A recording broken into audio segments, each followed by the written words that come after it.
account. Okay, that one looks good. Firefox instance. Notes. Too easy.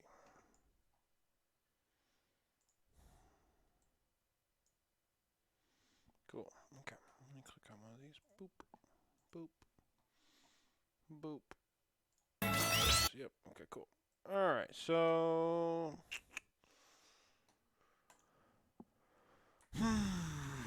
so basically, here's how this format works. As of a couple of seconds ago, we are live. How good is your connection in general, like upload and download? I'd say it's pretty moderate, if anything. Like, it's not bad, it's Is it not good, is it it's decent pretty. enough that you would be able to be on a Discord screen share with me, where I share my screen with you? Oh yeah, no You problem. don't have to have the stream open, but if you can share my screen, that'll be good enough. So let me go ahead and hit share screen. And then I'm going to share specifically this one. So you should see a couple of things going on. Mainly you should see a YouTube VOD and a white space for notes. And I prefer this over you just tuning into the stream because it'll be in real time for you. There's no delay. That's Right. very valuable.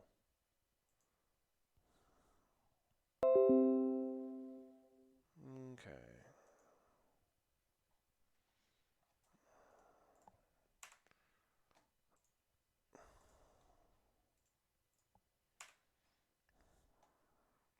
Okay, that looks good. So here's how things work, right? So in summary, I take VODs from players and I grab my notepad and we'll just start taking a look at the VOD. And before I start looking at the VOD, for most players, and when I say most players, I mean players that are not already top 8ing big events and have lots of room to grow, I generally do it in this following format. So I'll be like, okay, well, what characters are we playing? Okay, it's this character and this character. Cool. This is what I expect to see out of the matchup. And then I will spend a little bit of time, a couple of minutes, 5 or 10, outlining what I expect to see based on high level gameplay and what my expectations of interactions are.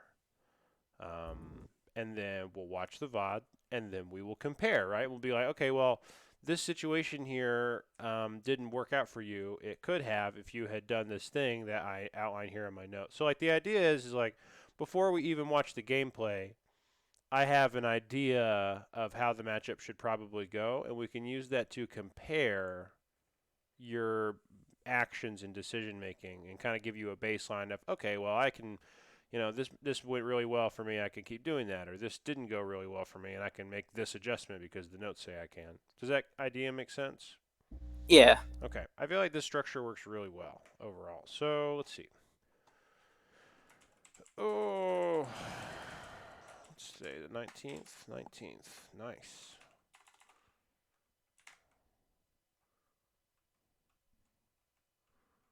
Tomorrow's my anniversary.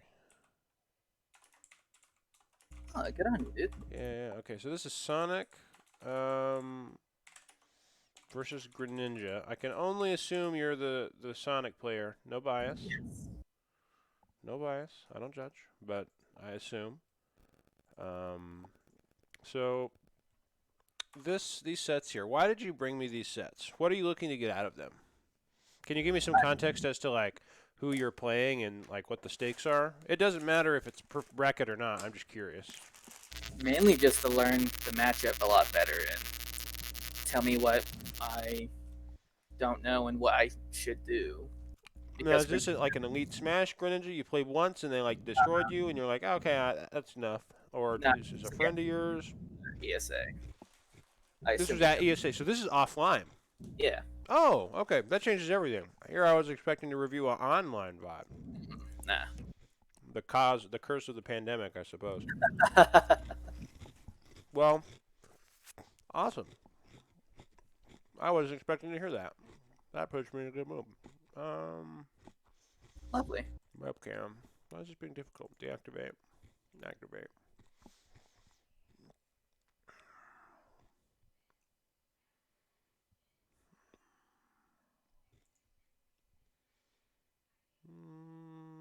Come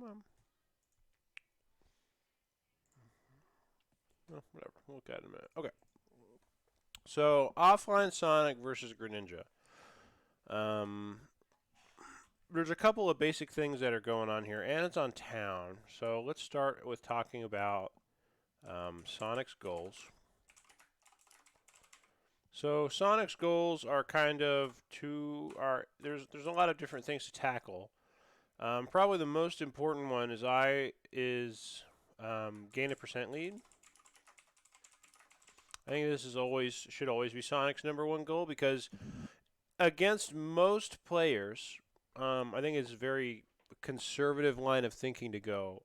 That like this idea that if you have a percent lead and your opponent doesn't know how to deal with spin dash mix-ups, you basically can't lose. Right. That's like the main gimmick of Sonic is that if you don't know the matchup and you're behind in percent, which is what happens when you don't know the matchup, it's essentially impossible to lose. So I think playing very deliberately around that idea makes a lot of sense. And then I would say timeout with a purpose. Timing out for its own sake is not inherently good, and there's definitely right and wrong ways to play for time. That won't make more sense unless I see a bad example of it, but I do consider that an important fundamental of the character. I agree. And then against Greninja specifically, I would say abuse his lack of hitboxes when he recovers with lots of F smash fishing on the 2-frame. And it's really free and easy, and you should definitely try to take advantage of that. To push him to ledge and go do that. Let's see. As far as neutral goes, the main interaction. Do you know if Spin Dash beats Shuriken and at what charge it does or does not beat Shuriken? I think side B beats Shuriken, but no, down B won't. So down B won't, but side B will. Which Yeah. level of charge does the side B beat? All of it? Yeah, fully charged. So you can beat Big Shuriken with side B. How much charge does side B have to beat Shuriken? Do you know? Because that move also has levels of charge. Okay, so good. This brings me to a kind of a central point, right? Number 4. What? Let me use the phrase "just wins" if I commit to spin dash or spin charge. This means something really simple. So when I use the term "just wins," what does that sound like to you in your own words? What does that mean when something just wins? I suppose a move being more powerful than what your opponent's throwing out. Right. So like an example of that would be like Sheik Snare versus Wolf Snare. If both of them were out and active, which one would beat the other? Probably Sheik. Mm-mm. No? Her Snare hitbox is very tiny. Wolf Snare would just win because the hitboxes are much more disjointed than Sheik's. So in this case, the idea is, what are Greninja's safe pokes, which is primarily dash attack, whiff punishing, and shuriken. That's basically most of what the character does in neutral. A lot of movement, a lot of grounded movement, spaced fairs, rising back airs, neutral airs, dash attacks, and shuriken. So like the key to me, like if you're a Sonic player, every single matchup you have to understand how your key approaching tools interact with their buttons. So I think already what that makes sense to me is if you want to learn a matchup better, go into training mode and figure out what wins against these buttons and what doesn't. And the buttons that I would care about is dash attack and shuriken. So consider that some homework for you to go home in the training lab and be like, like I don't actually know. Because here's the thing, like, what if you didn't know that spin dash loses to full charge, like loses to shuriken if you only half charge it, and then at a clutch moment you try to contest it and then you get killed for it? Like, I think it's super important where just knowing is all the difference to take the time to learn about it. And when you take the time to learn about it for this specific instance, you're going to build a culture of wanting to learn more, and that will help empower you when you learn new matchups because it's really simple. You just go, do my buttons beat their basic buttons? Okay, well, what are their basic buttons? Do they win? Well, I don't know. Let's go find out. You can find that out through playing, or you can find it out in the lab. But either way, you need to know because if you, for example, Mario's Nair can beat Spin Dash, right? Yeah. Okay, well, what if you didn't know that? You wouldn't respect that move nearly as much, right? But Mario is just chilling because he knows he can beat it. So like that's kind of the idea, right? You don't know who's in charge of the mix-up unless you know who has the button that just wins. Sometimes characters really struggle to keep Sonic out, and I think you know that really well. Oh yeah. Okay, so those are kind of the basic things. These are really generic goals, but that's because Sonic has a really generic game plan. His game plan doesn't change very much. Like, it really doesn't. Yeah, it's really consistent. He's got a consistent combo game, consistent kill power, consistent killing options, and really, spin dash, and spin charge are moves that affect players more than matchups, in my opinion. There's a couple matchups where that's not the case, but that's why you do your research and make sure that your buttons just win. And if they don't just win, then you're going to have to play the matchup. That's kind of the idea behind it. If your buttons just win and you know they do, your opponent will have to actively outplay these buttons to win neutral. That's huge. That's huge. Okay. So, that's some basics. I'm not a Sonic expert. You'll notice I didn't go deep into Sonic specific win goals for just this matchup. I did kind of broad painted brush goals because this is Sonic is a player matchup most of the time. The better player usually wins. Greninja's goals. So I would say harass Sonic with Shuriken for chip and also to prevent spin dash, spin charge opportunities. Now, if Shuriken just loses a lot of the time, this might not mean that Greninja is just sitting there charging full Shuriken. This might mean that he throws out a small Shuriken when he's at mid. Can you see my mouse on the screen?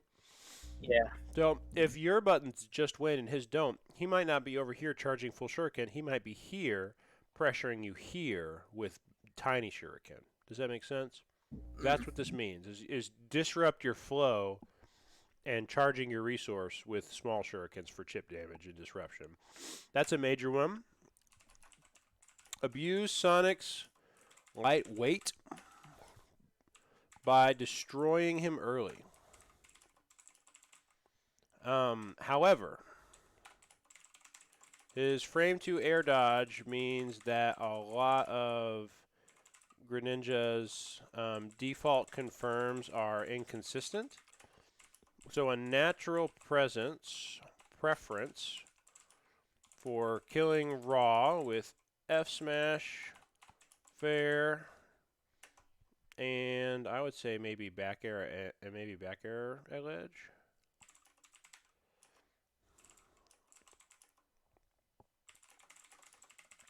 Because frame 2 air dodges are pretty good in this engine, it makes it a lot harder for stuff like Greninja down tilt, up smash to true combo. Can he true combo you? Eventually, yes. Is the range smaller on Sonic specifically compared to a lot of characters because he has a frame 2 air dodge? Also, yes. You should take advantage of that. The way you take advantage of that is by knowing what your percent range is for your character. And knowing that it's extra small because you have a frame 2 air dodge. Does that idea make sense?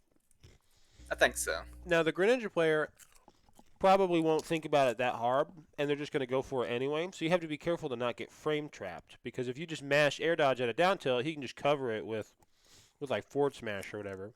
And down tilt and dash attack can both lead to a tech chase, which can get you killed anyway. So it's not like it's a isolated thing where you're just always safe. Not the case. All right. Yeah. Number 3.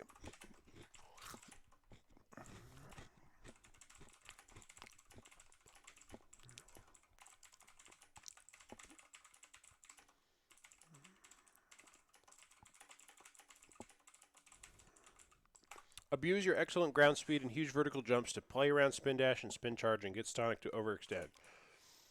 Generally speaking,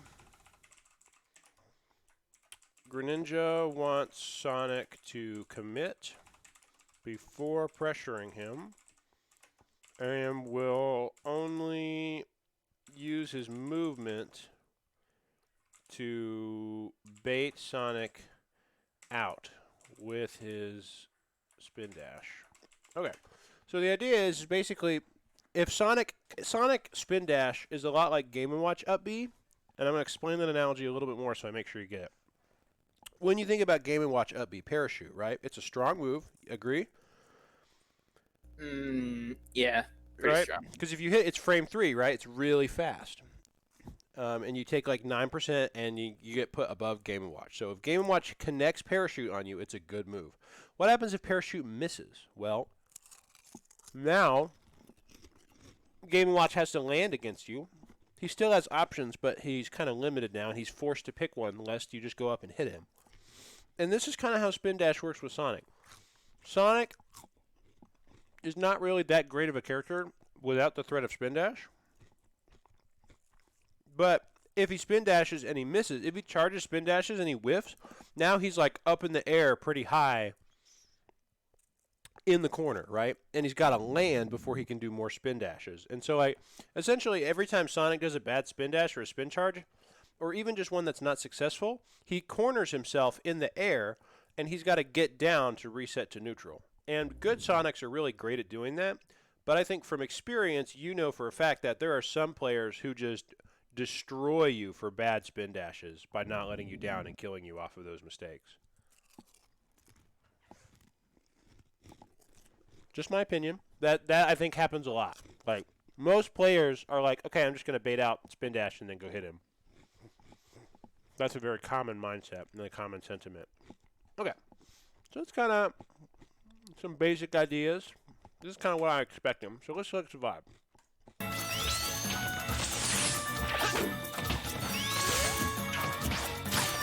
Okay, I don't like it.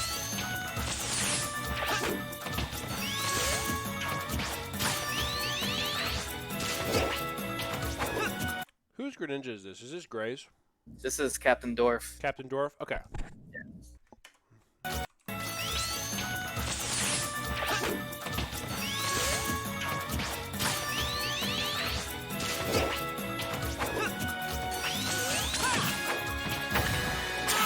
Okay, so judging by that interaction there, does this player understand the matchup? I would say kinda. I would say no. What kind of No. punish is that? Whiffed homing attack is is like minus 70 or something, right? Hmm. And his punish was dash attack. Watch it again.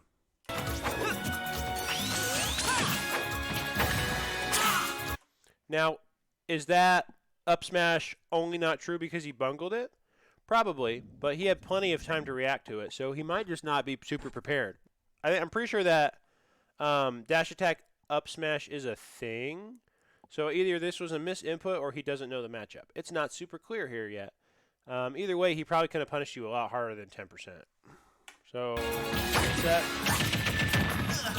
The DI. Uh-oh, I heard it. I heard it. Watch this.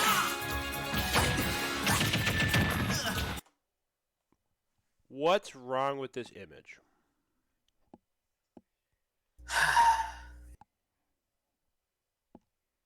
Not a trick question. What happened here that's objectively not good for you? I think I jumped. You jumped. And you can tell there's no guesswork. Check it out. You see these tiny little rings? Yes. Yep. And then there's also the sound effect, right? Listen close. You can tell. You can hear the jump sound effect getting stuffed. So Sonic getting his jump stripped is super, super obvious. I'm glad that you're aware that you have no jump, but you have to understand, this player might not have realized that you had no jump. A good player is absolutely going to know you have no jump. So you have to be extra careful as a character like Sonic when you have less resources like that. You solve this problem by not burning your jump. Just let him up air you again, or try to air dodge out. Your DI was good. You probably could have air dodged out. In fact, we could probably get a frame.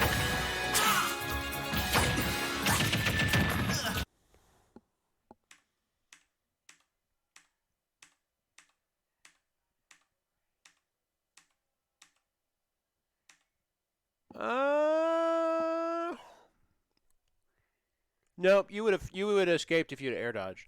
So, this is the first piece of general advice I'm going to give you. Be stingy with your double jump, especially against frame trap characters. Really, what can Greninja do if you air dodge? Continue comboing you? He's No. gonna do that he's gonna do that anyway, and now you have no jump. So what happens? You hit. Okay, so if he drops the combo, damage. The double jump was not needed. Agreed. The best percent, you could have just done landing back air, right? Landing back air. Okay, 2 seconds. No damage. Reset. Oh, sure you didn't connect.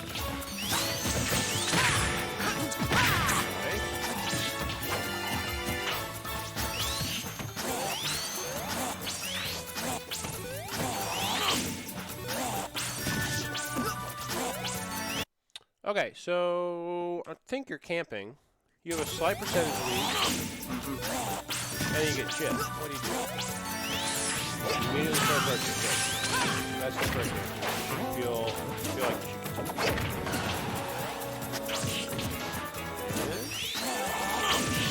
Oh, okay. So this idea here, you're on the platform, and you want to reset to neutral. What does resetting to neutral look like? Because you're not neutral right now, you're in disadvantage. Yeah. What does neutral look like in this matchup? Not a trick question. For Sonic, what is neutral?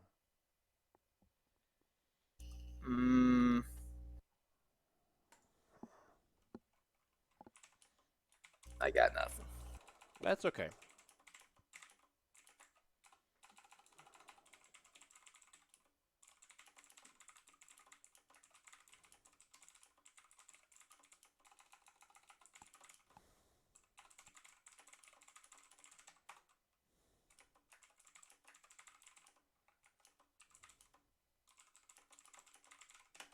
Sonic neutral is both feet on the stage. If you charge spin dash on this platform, how good are options with spin dash and spin charge on the platform compared to on the ground? Are they anywhere near as good? No. No. So just go to the ground. Game audio's a bit loud. I can adjust that. Hold on. I actually can't hear it. You can't hear the game audio? You should definitely be able to hear it when I'm playing the video. It might be on my end. Hold on. I'm talking to my stream watcher. Desktop audio. I can turn that down a little more for them. There we go. Okay, so that should be a little bit quieter now for you, Shrimp.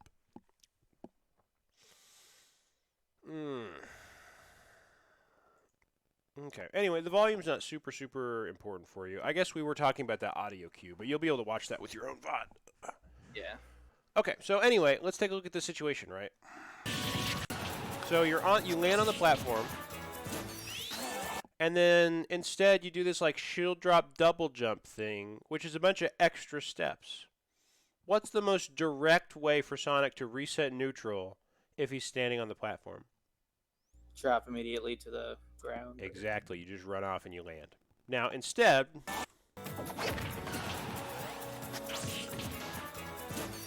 so right here after Greninja double jumped, you could have just stood there and waited till he double jumped backwards and then just say, okay, cool, shield drop, neutral, reset.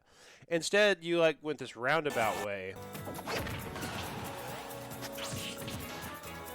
But you still dropped your shield. So my question is if you were scared and wanting to go around, for lack of a better way to describe it, why'd you drop your shield in the first place if you were afraid that he was going to hit you? If you weren't afraid that he was going to hit you, just drop your shield and land and reset to neutral so that you can continue to do Sonic things. You have to start being in that mindset more often as Sonic, because I think it's really important to understand what Sonic wants And Sonic wants to be in Sonic neutral. Sonic does not like being on platforms. He does not like being above his opponent. He does not like being in the air. He doesn't particularly care about being off stage against a lot of opponents, but not all of them. But in general, Sonic wants to be on the ground. I feel like that's a pretty basic aspect of the character, is that he runs fast, but he's slow in the air, right? So you don't want to be up in the air. You want to be on the ground. Okay, so you get hit by this. Good jump out. Good mix-up. Late.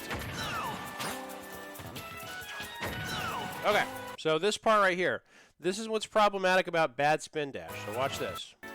Or bad homing attack. So you do this option again. I feel like I've seen you do spin dash into mash homing charge with no charge or homing attack several times now, and this time it misses. And he doesn't get a true punish, but watch. You go for the grab because you're cornered, and because you're cornered, which by the way happened because you missed homing attack, he starts a dash attack. Now watch this. You escape with spring. This is a great defensive option because it's got iframes. You try to land, but you've been doing a lot of neutral air dodges. Actually, I think that was actually a directional air dodge. I'm pretty sure it was. Yeah, it was. It wouldn't have mattered. You would have got hit anyway if you'd done a neutral air dodge. But essentially, like, this position, of you getting hit again, came from this. You did a spin charge, and you did the same option, and it got you cornered. And he spaced a forward smash on your shield, which put you in a bad enough position that you got hit. So, general idea. Spacing is a safety multiplier. I use this terminology a lot.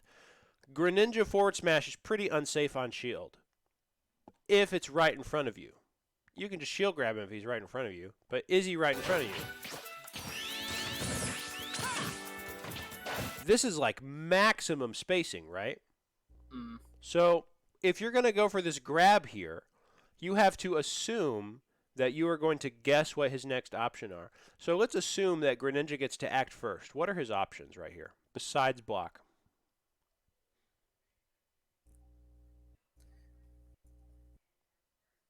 I guess a shuriken. Yeah, he could throw Shuriken. It's not the fastest option, and he might still lose to grab. And also, he wouldn't, if he tried to charge it, he would lose because you would just grab him anyway. So he could throw Shuriken. I think some more common options would be he would dash back to see if he could whiff punish. He would jump to see if he could whiff punish with Nair. He would spot dodge, and then maybe down tilt to kill. And in this case, this player did what I consider to be a big no-no, and he rolled behind you and cornered himself. This is not really a great plan, because if it doesn't work, you've put yourself in the corner. But because you overextend, it works. He could have punished this in 3 different ways that would be less risky than this, but it does pay off. So he hits you. You extend, and then you just kind of let him reset again. Okay, that's cool. So you extend again. You get dash attacked again. Okay, so now this is a problem, right? Like, this is repeatedly happening. So check this out. You get dash attacked. Cool, no big deal. You spring out. You get dash attacked. You spring out. Cool, no big deal. You get dash attacked. You get up air. What happens? You land. Okay, finally he fucks up and he back airs you. So what could you be doing to help prevent these dash attacks from owning you? Go to the ledge. Go to the ledge, but you're right in the middle of the stage, so that's not always an option. What are some other choices you have? You could down air early. Yeah, but that's usually, you can really punish that option. Sometimes you can really punish it. Don't feel so afraid of using it that you never touch it. Because what if you're like, cause look at this.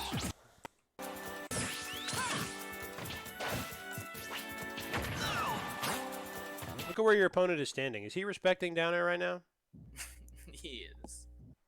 Down air lands right here. How is he respecting it? Oh, no, I mean the other way around. Okay, so down air wasn't a bad choice here. Is down air a bad choice here? Considering where he's going, Probably not. You probably would have hit him. And then you hold out. You hold in that time. So this time, he overextends, and you wallop him for it. But you see where I'm going with this? We're like, you don't have to just get hit by the same option over and over again. You have mix-ups. You still had your double jump, didn't you? Can you double jump out of up B? Like if you spring jump, can you up B?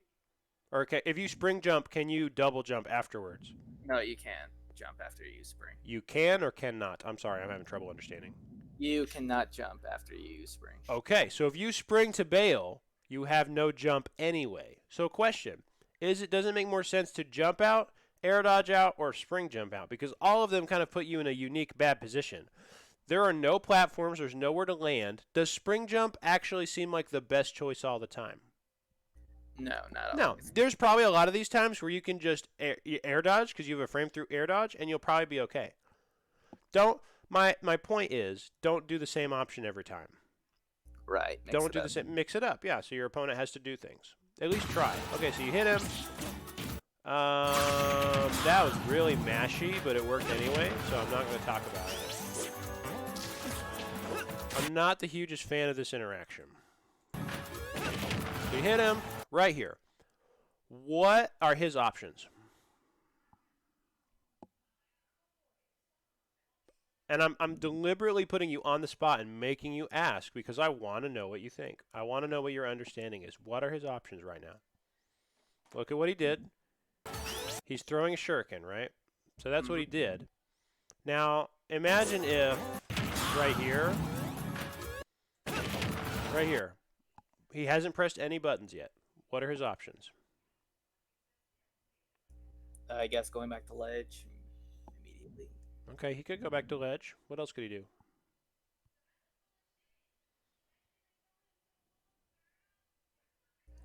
Considering I'm approaching him, he could shuriken in. Right, because you're right here, right? Yeah. Sonic can get. So I'll ask this question: If Greninja takes this trajectory, where is he going to go if he does nothing? Down, right? Yeah. Because he's pretty much done with the knockback. So he's going to go like this, towards the ledge in this little arc. So here's the money question. If Greninja does nothing, can Sonic reach him in time with forward air? Probably. Probably. Would he have died if you forward aired him here? Oh, yeah, without a doubt. 100%. 100%. So he was dead. when he did shuriken here, watch where the shuriken comes out and the kind of end lag that shuriken puts him in. Shuriken came out here. Was there a way for Sonic to run off and fair him in this spot in time? Yeah, I probably could have short hopped and fast vaulted and killed him. Or you could have done run off, double jump forward air also. So my point is, this shuriken, don't get distracted. Yes, he did a shuriken, but what did he essentially do? Nothing. Yes. So when you are in this situation,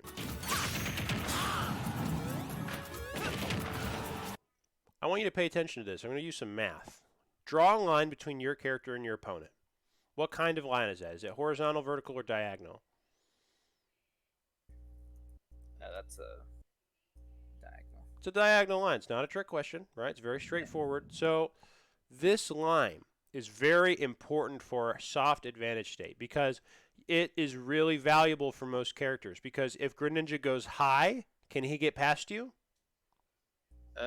No. He's got to travel all this distance, and you can just back up and then go up there and hit him. Yeah. So he can't get past you if you're right here. Can he get past you this way and go to ledge without you being able to at least contest him? Suppose if I missed, then yeah, he probably could. The answer is no, because we just talked about it. You could have ran off and faired him, right? Fair him. So my point is when you're in this kind of situation, it forces a mix-up. Does he do nothing? Does he jump? Does he air dodge in? Does he air dodge at all? Does he press an aerial and fast fall? Does he press an aerial and not fast fall? Does he drop down and then do a double jump later? Those are his options. Your job in advantage is to pick one of those options and cover it. Now, generally speaking, the safe thing to do is to cover the reversal, but at these specific percents, I don't think there was anything particularly wrong with going for the fair here, because you probably could have done a short hop, fast fall fair, up beat back to ledge without even having to burn your double jump, and still been able to ledge trap him. And then if he goes high, he goes high. That would have been high opportunity for you. So let's see what happens. Instead, you do this thing. This is a great example of not thinking about this. So you did this interaction. What is this fair covering? Absolutely nothing. Okay, well, it's covering absolutely nothing right now. What were you trying to cover? Were you trying to cover a specific option that didn't happen? I suppose I was just hoping for it to connect. Like, I wasn't really thinking about it much. Okay, so wishful thinking doesn't work. You have to have a plan. My plan works really great. I took a look at the situation. I examined what his options are and what I can do to get there. And then I said, what if I just cover this option? I don't have to use my brain to do that. I just say, I'm going to guess. I'm going to go over here and press fair. And because where the characters are line up with that, I have an opportunity to capitalize on this. This shows me that there's not really a lot of deliberate thinking in advantage state. You were just kind of, I'll just run off and back here. Like you were planning on doing this before you even left the stage. Probably. I think so. So why play the game like this? This is inconsistent. You're not covering anything on purpose. You're not covering anything on purpose, and that's a problem because if you want to beat people, advantage state has to mean something. Advantage state means you are on the ground on the stage and they are not. Greninja has to burn resources to continue to play the game. He risks getting hit by you if he doesn't burn resources. That's essentially what happens is he's over here. He has to burn resources to recover. He can choose to burn resources or he can choose to do nothing and just recover. But you are in a position where if you call out whatever he does, he will get hit. And he might die for it. Does that idea make sense? I believe so. This is a really important idea because what do Sonic players constantly complain about with the character? One of the the number one thing that they complain about. Number one thing, I think, kill power. I can't kill. That is such a lie. I'll tell you what the truth is, and it's Sonic players don't understand advantage state, and they don't capitalize on advantage and convert it into stocks. You had an opportunity to just take that stock from him at 92. He would have died at 70. But you had an opportunity to take it away from him at 92. Was it a risk? Yes. If you'd have stayed on stage and said, I'm just going to stay here in 2-frame, or I'm going to stay here and cover the high recovery, you know what I would have done? I would have said, okay, that's cool. I think it's okay that you just chose to cover those options. No big deal. This I'm not okay with. This thing right here that says, I don't have a plan and just kind of threw out a hitbox, not how to play the game. I don't care if you stand here and do nothing, but you need to be able to justify it. Not to me, to yourself. When you play and when you compete, you need to be able to justify decisions because everything in this game comes about opportunity and it is about decision making when those opportunities present themselves. So, tell me, is this position I'm gonna get to here again. Is this position better for Greninja or worse than Greninja compared to you standing here and Greninja at ledge? Which one is worse for Greninja?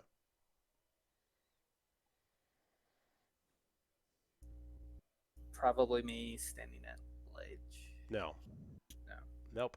This is the worst position. You know why? Because Greninja actually can just die. He can also just die at the ledge, but there's a lot more guesswork. This I'm not. I hope I don't sound crazy. This position is better for Sonic than Frog being right here. I am dead serious when I'm saying that, and almost every character is like that. This is what you want. This is how you secure stocks, by putting your opponent here and manipulating their options to take stocks away from them. Okay, so I've talked enough about that. Let's keep going. All right, so this sucked. Is this a reasonable percent to be going for Spring Gimps? I think I just panicked, if anything. Probably. That's okay. Admitting that's the first step towards moving on. So instead of deliberately covering an option here, you kind of and then because you didn't drift back onto stage with back air, you had to spring jump panic. And look at this. He just grabbed the ledge. Are you in position to two-frame this ledge hang? No. And you didn't cover any options on purpose when you were in advantage state. You just kind of threw out the back air. So do you see my problem with the scenario is that, like, you can either stay in ledge trap and control stage, or you can go out there and take a risk and try to secure the stock. You didn't really do either of those two things, and it reflects because you can lose your opportunity. Watch what happens. Look who's got center stage, and now look who's in disadvantage. Like, you didn't get anything out of this. You had your opponent by the balls right here. You were in a fantastic position to potentially take his stock away from him. And because you mismanage your advantage state, he reversals you. Because you're late on your ledge trap, on top of not having an edge guard that has a plan. So when you review these sets and when you review your gameplay, I would really focus on, what do I want to do when I'm in advantage? Do I want to just stay at the ledge and ledge trap, two-frame, whatever? Do I want to go off stage and try to secure the stock? You need to start having a plan for this. Okay, that's fine. That's fine. You mashed out. Okay, so I'm not going to say anything. In your own words, was this an effective advantage state? No. Let's take a look at it again. You hit him. You're right here. Can your opponent go high to reversal you? Not really. The diagonal angle is no longer there. It's mostly horizontal. What are Greninja's options right now? Let's see. He only has two. I guess it's up recovery or... So he can jump and then up B, or he can side B to here and then recover with up B. That's kind of what Greninjas do. They either stall with side B and then recover, or they just take their time and they go low and they go jump up B to ledge. What is this? What do you? I screwed up my spin dash. Okay, so some thoughts for you. Why are you trying to do this runoff turnaround fancy thing when you can just watch what Greninja does? So let's pretend that you didn't do this.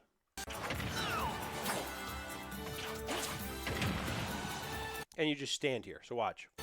He jumps. Could you have fared him from the stage right here? Yeah. Yeah. He would have just died. You could have literally just stood here and go, oh, you jumped forward air. And I feel like it's a lot more obvious when we pause the video and we go, hey, look, it's this situation you missed out because you're over here trying to be technical. This is you being a Sonic player. I want you to take this part of your game plan and your competitive spirit, and I want you to throw it in the garbage. I want you to start thinking about playing Ultimate. This is gimmicky. This spin dash double jump back air thing, dude, why are you trying to back air him at Town and City with full rage when he's at 106? Back air's not an appropriate move right here. Kill him with forward air. He will die. I guarantee it. He would have died 30% ago. This close to the blast zone, he would have died. You know it, too. He would have exploded. Why are you trying to get this fancy back air when you can just get forward air and react and have it be safe and consistent? This is emblematic of, I am a Sonic player, I'm going to do Sonic things. Stop thinking like that. Start thinking of a game player and start thinking about positioning and what it can offer you. In this case, I would just stand here. You could run off fair, you could double jump fair, you could double jump, spring jump up air. Like, you can cover a lot of stuff from this position. Or you can do nothing and see if they panic. Like, okay, so let's see what Greninja does. So look at that. Look how vulnerable he is. Could you have punished that if you literally just stood there? Yeah. Yes, he would have died. So I'm not here to mock. I don't assume anything.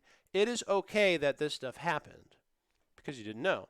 But this situation right here, this misinput just could have been completely avoided by just standing still.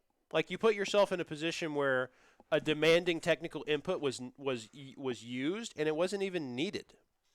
Don't complicate things. That's the character main weakness, is I'm going to do something fancy because my character can. It's a bad mentality. What's the minimum risk and effort I could do to cover options? Most of the time, it's some variation of runoff fair or back air. You could just jump off and back air and still be able to come back to ledge. Okay, so anyway, we continue. Now you are getting ledge trapped. I want to remind you that getting ledge trapped is still bad. So you hit him. Stuff happens. Go for the 2 frame. Did you down angle that? No. This was pointless. This was pointless. If you're late, don't bother. This was late.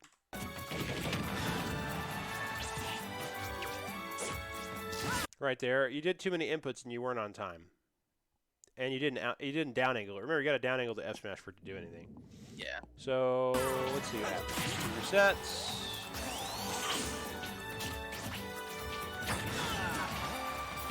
Spring. Oh, okay, the downer finally comes out. Good punish. It's kind of sloppy, but still.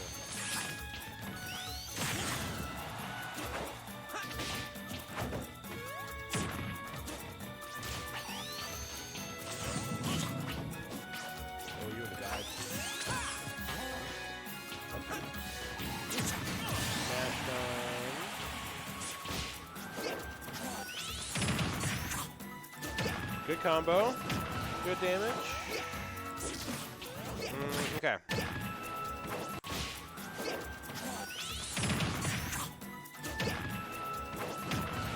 Right here. Right here.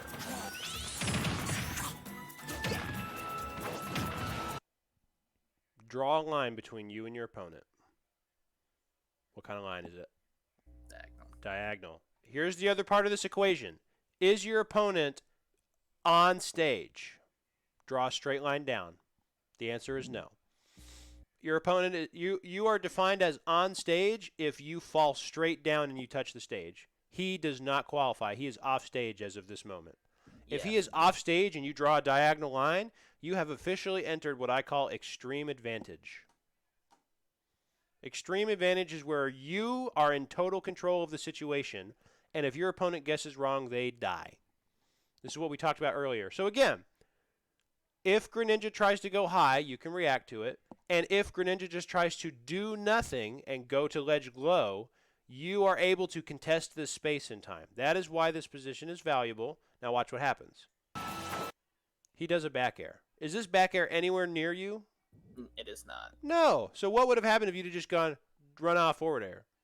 You would have deleted his stock. At 74, he would have exploded. I guarantee you he would have died. Maybe. That's kind of pushing it. But if he's right here and you get a solid forward air that drags him to here, he probably is dying. Sonic players will literally camp for 24 minutes in a set drooling over the opportunity to land an offstage forward air, and you are being given free opportunities to farm it on this player, and you're not taking it. You should be greedier. Instead, you just try to do this safe back air. I'm not mad at it. I'm not super mad at this, but if you're going to cover this, you should have just stood here and done a forward smash for reward, because back air wouldn't have killed here. Not at 74, not from the stage. It might have, but anyway, so we're back. Okay. What ledge option did Greninja do?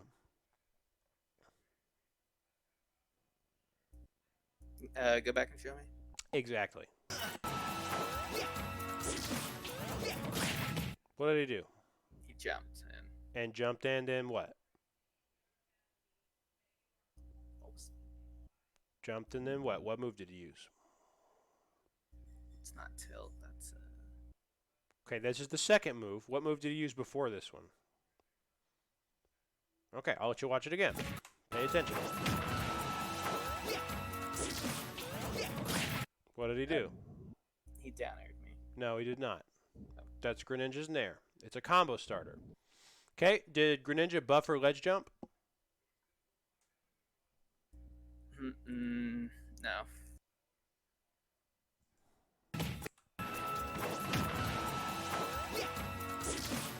He absolutely did. Oh, never mind. So, how many questions did I just ask you about that interaction? 3? Like 3. This is how you play the game. Your opponent does something, you take note of what he did, especially at the ledge. Because what if he has a habit of buffering ledge jump and doing neutral air? Oh, wait a minute.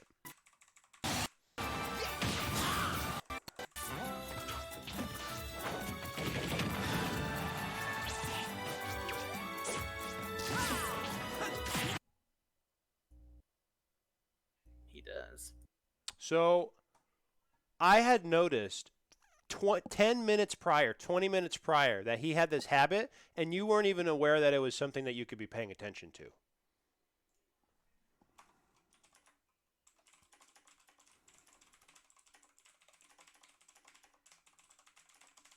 Half of the reason why ledge trapping is good is you collect information. If you know that he's a masher who likes to do the same option multiple times, why don't you just punish it really hard next time?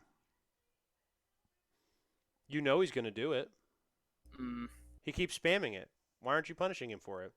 It's okay to not punish him for it as long as you have a plan to punish it really heavily later. Don't let people get away with the same behavior over and over again. Obviously, he's repeating it to me.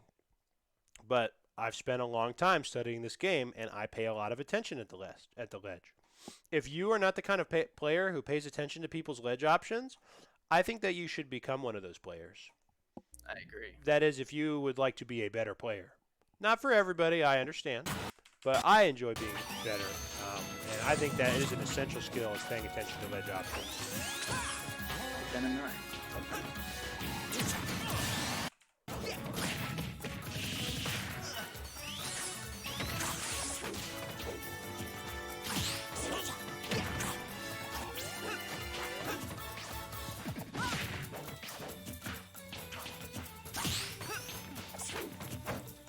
Okay, are you meaning to do these parries on purpose?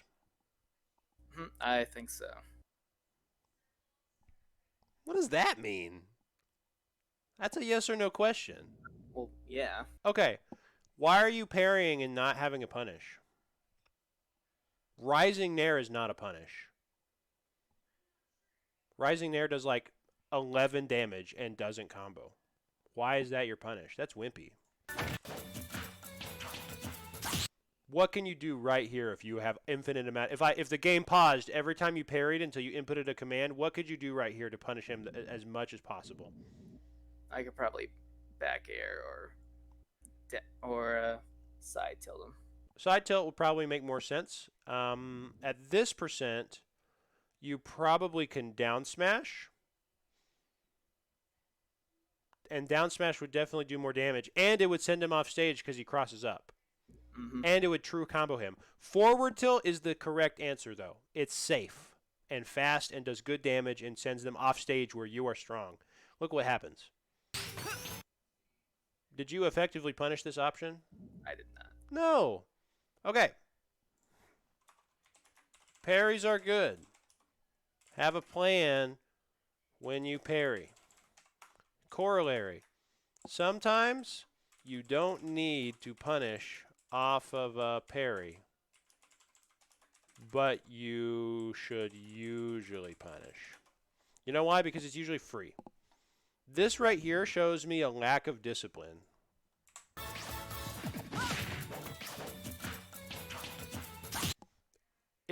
If Zurge, one of the best players in our region, had parried me right there as Mega Man, if he had parried my Greninja Nair, he would have killed me on the spot. He literally would have killed me right here. And you did a Nair that didn't do anything, when you could have done a forward tilt or a down smash or anything. I want you to start thinking about stuff like this. This stuff matters. You're letting opportunities go for free. Why are you even bothering to parry if you're not going to do anything? That's my point, is have a plan. If you're going to parry, you need to know what options you have after the parry. Because usually when you parry, you can do whatever button you want. Literally whatever button you want. So your immediate concern needs to be, if I land this parry, what is my strongest punish? There is no time to be a coward when it comes to parries. You need to go, okay, I'm going to parry it. What am I doing after I parry? Not, I hope I parry. No. What am I doing after I parry? You need to have a plan. You need to be assertive about it. and it will make a difference in these situations. Okay, so tricky, right? Looks like you can grab it, but you can't. Scary.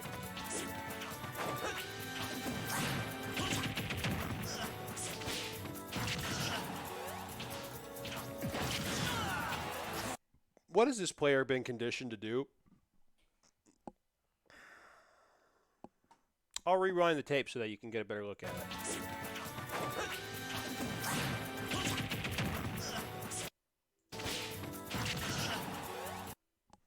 Did he go up there to hit you yet? No. Did he go up there to hit you yet? No, he waited for me to. What's he very clearly doing? Waiting. Yeah. You know what you should do right here? You should press the A button and land. Real quick. And then do whatever you want. Just get to the ground. You remember this part right here? Sonic neutral, both feet on the stage? Look what happened. You panicked. And this time he spaces properly for it and you get walloped for it. Because he is adapting to your habits and you're playing predictably.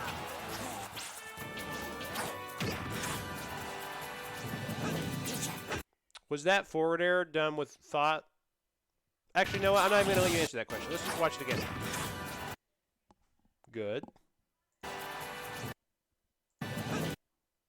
Okay.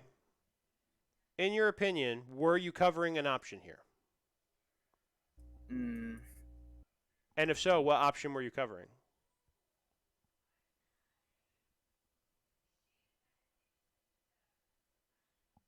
Yes and no are both acceptable answers, but I'm going to ask you to justify your answer.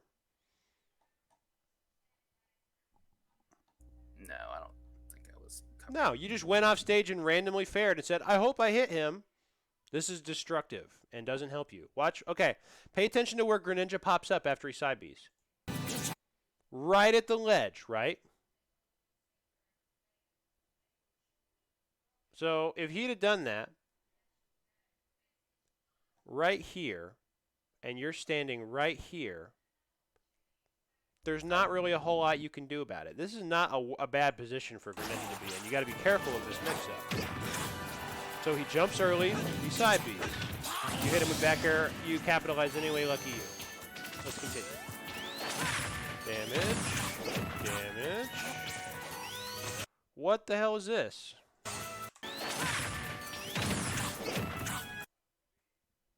Draw a line. That's a. Draw two lines. Is he on stage? He is not. He is not on stage. You are in extreme advantage right now. His percent is low. It doesn't matter. Watch what happens. This is a huge no-no. Never do this. You are in a position that I describe as extreme advantage, and you give up the entire stage. Why? And again, this question is not meant to shame. It is meant to educate. I want you to justify it. What is going through your mind? It was to avoid the shuriken he threw. Shuriken's not safe on block.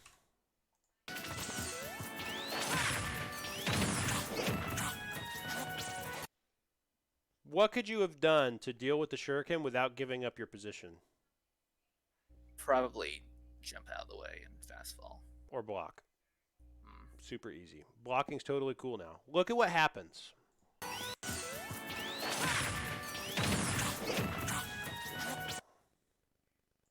What does he do after shuriken?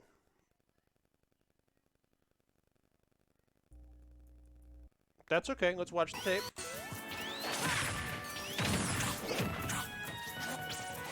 He gets back on stage. How? I don't care if it's obvious. Say the words.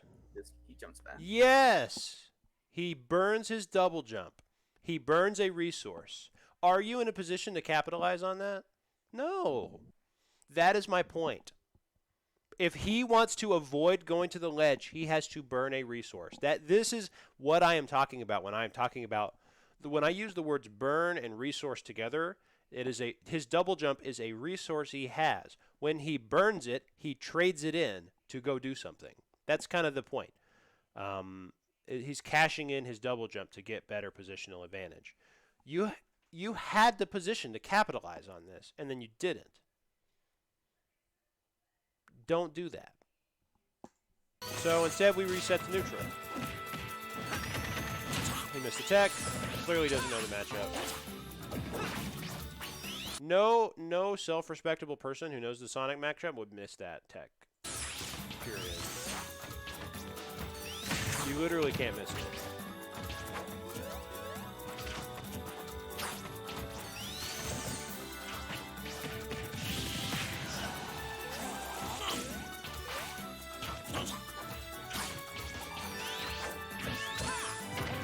Okay, you have a really consistent habit of doing spin dash into homing attack, and if I were playing you, I would have spot dodged homing attacks and killed you at 50 like 3 or 4 times by now. Yeah. It's okay to spam it if your opponent can't deal with it, but here's how this works. If you are doing the same option over and over again, and I ask you why you are doing it, you need to say, I'm doing it over and over again because my opponent cannot deal with it. Do you understand the point I'm trying to make? It is okay to play Mashy and do the same option as long as your opponent shows they cannot deal with it. This tells me that you are still thinking about what options you are doing, and you are simply choosing to repeatedly do the same good option over and over again because your opponent doesn't understand it. That happens a lot, especially for gimmicky characters like Sonic that have lots of opportunities to match up and experience people. It's not bad. What we want to avoid is you using this situation as a crutch where you do it without thinking and you don't understand when it's bad, because that's how you lose to good players who take advantage of you. Right.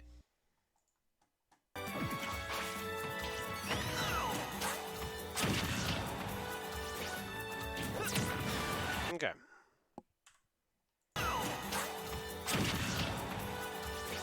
Right here. There's he still has the option to side B here. You back aired a little early. If you'd have back aired a little later when the hitbox was already gone, you could have hit him and maybe killed him. Or just see what he does. He has no jump, so just let him recover. This is an ambiguous area where his options are good enough to where you're not in a really good position.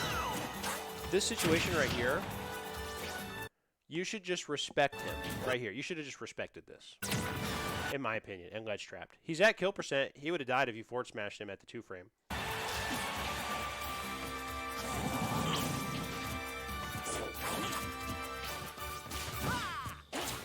That's fine.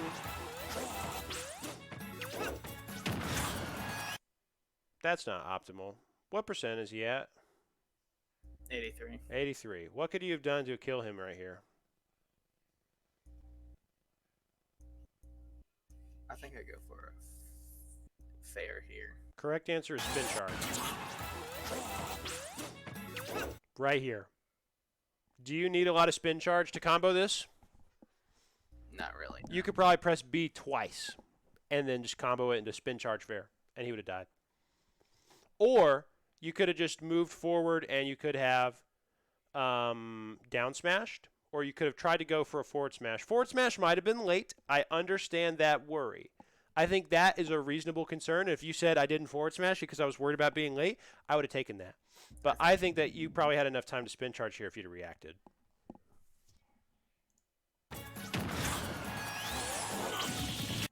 Okay, let's watch this interaction again.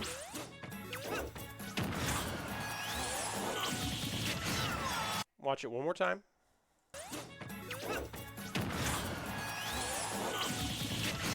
Are you paying attention to him? No. Not really. No. You're trying to cover an option. Why are you... So, does forward air beat shuriken? No. We have learned this. Put that in our notes. Shuriken beats fair. Good to know. What could we have done instead to win here? Probably waited for an S smash at the ledge. What if you had, instead of doing a spin dash and doing Sonic things, you just used your fundamentals and you went short hop to down here, and then you fair below the shuriken? Watch again and see if there's not. So here, short hop, you notice he shurikens. Drop down. He shoots the shuriken, you forward air. Instead, you look at this. You side B. You see the rings? Mm-hmm. Do you have any options left, or did you just burn your biggest offstage resource before you even did anything? I burned my jump. Never do this. Why are you burning your jump for no reason? Save it. Either run off and go low right away, or short hop for extra distance. Do not do this. There's no reason to. And then you die for it, so that sucks.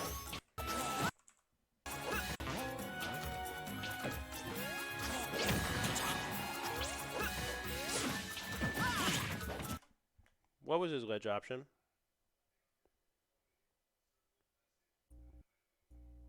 He jumped.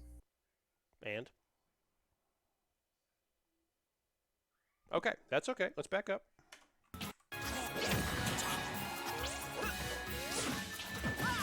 What did he do? Nair. Yep. Did he buffer his ledge jump? Yeah. Are you sure? I don't do maybes. Are you sure? It's very consistent. You can tell when people buffer. Actually, probably not.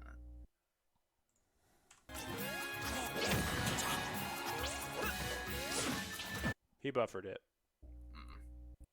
Okay, so the reason why I'm hammering this point is I'm trying to hammer out the mid-level player inside of you that is autopiloting on big parts of the game. You are inattentive. We're watching a VOD. You're not even playing the game, and you can't tell me what just happened. How are you supposed to do this in a real game when you're trying to focus? Start training the skill immediately. Watch VODs and watch what people do in ledge and be able to describe it. Did they buffer their ledge option? What was their ledge option? What did they do afterwards if it hit or miss? How did they drift with it? Those things matter. Start caring.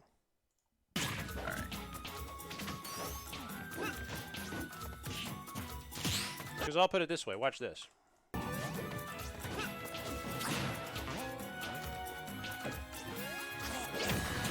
You know what I'd do? I'd stand right here. I would stand right fucking here. You know why? Because in my head, I would go, this Greninja player is going to grab the ledge, and he's going to buffer ledge jump and do nair. You know what I'm going to do? I'm going to put an up-angled forward smash right here, where that buffered forward smash is going to be. I'm just going to stand right here and put the forward smash right here. Dead.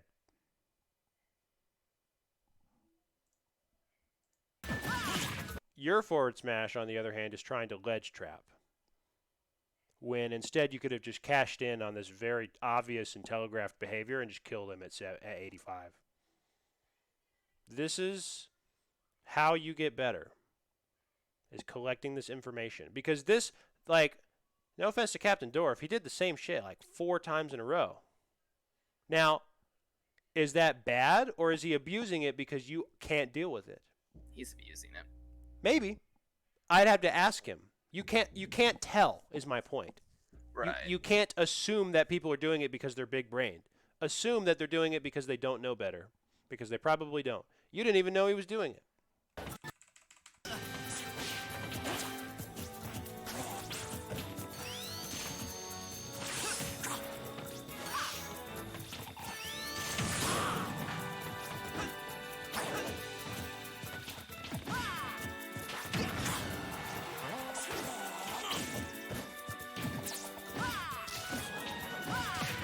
What was his ledge option? That's okay. Let's go back.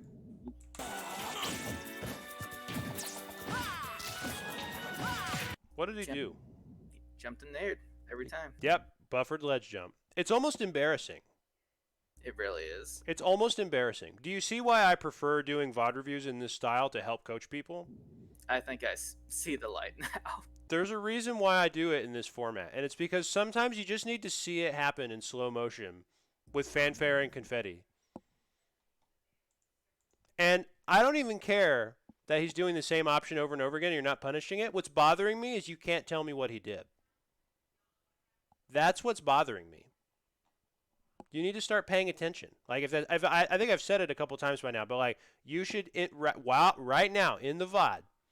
I know that there are no stakes and you're just watching, but I need to be able to pause the VOD and you should be able to tell me immediately what happened prior. You need to pay attention because that begets understanding.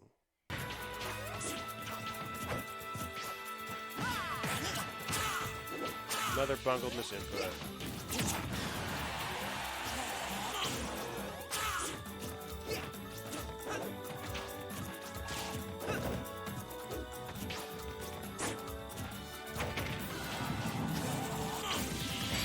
Okay. So this doesn't kill you, but it's still bad. What is your plan? I think I tried to like air dodge out of it, but it still ended up hitting me. Okay. What could you have done instead to avoid this? Probably. Don't overthink it. It's not a trick question. Probably use my recovery like. Oh, yeah. How could your recovery have changed? What could you have done differently?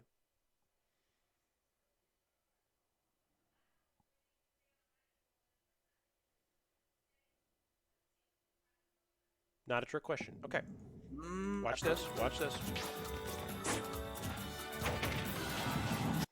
Instead of jumping here, why don't you just drift to here and then press up B?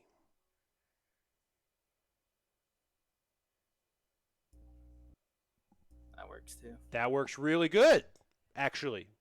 Better than works too. Works great. You should do that more. Good option. Definitely beats this. You could have dropped this game for this baby mistake off of charged shuriken, a super obvious move that's like frame 75 startup. Who loses a set to charged shuriken? This is preventable. Don't do this.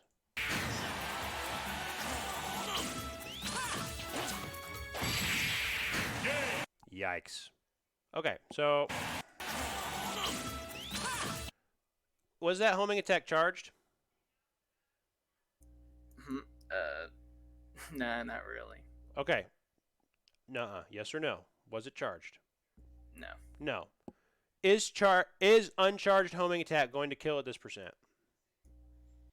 It's not. It's not. So if you succeed and you hit him, you do not win the game. What happens if you miss? You lose the game, yeah? So at these percents, I strongly encourage you to maybe reconsider using moves that gamble away your victory. Does that make sense? Yeah. Or at least if you're going to gamble, you should gamble with an opportunity that lets you win. You gambled with an inconsistent move that people miss out of all the time, and even if you succeeded, you weren't going to kill him. That just doesn't favor you. That's like going to the casino and betting it all on red and black, or betting it all on black on roulette, and then like if you win, you only take half of the winnings. Like the numbers just don't add up. It's not sustainable, and you die for it. Okay, so we're a little bit over time. What do you want to do? I'm down to take a short break and come back and look at the second VOD. I think we covered a lot. I'm also down with just calling it a day, letting you think about what we talked about. You make me a new VOD, and then you come back in a week or two or whatever, and then we take a look when your gameplay changes. Because I feel like we talked about a lot, and I don't really like to look at more than one VOD when I can look at one VOD and you just go practice, and then you're a completely different player the next time I look at your new VOD. I think that's a better use of my time and your money, in my opinion. Now, that's just my opinion. I'm totally down to do the second set if it's a different matchup and you want to look at different stuff. I'm totally down. This is your time. So it's whatever you want to do. I suppose we can look at the second one. I still got time. Okay. So is this a different character? Yes. Okay, then that's good. That'll give us something to do. So it's 10:22. I'm gonna take 8 minutes to kind of recenter myself, get some water, and sit back down. And then at 10:30 sharp, we're gonna dig into the second set, and then we're gonna look at that until like 11:10 or so, which will be 2 hours. Fine by me. Okay, sounds good, man. I will talk to everybody here in a second. Stay right there, everybody. We'll be right back with some more excellent opportunities to learn and grow. I'll be right back. Thank you.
Welcome back. I need to do that. Hold on, I got you guys. I might make a little sound. I might do some soundboard stuff. That sounds kind of fun. Ow. You're next. That was a close one. Welcome back. That was a closer one. Welcome back. Hey, how come when they act up, all they get is the welcome wagon? If you ask me, it's...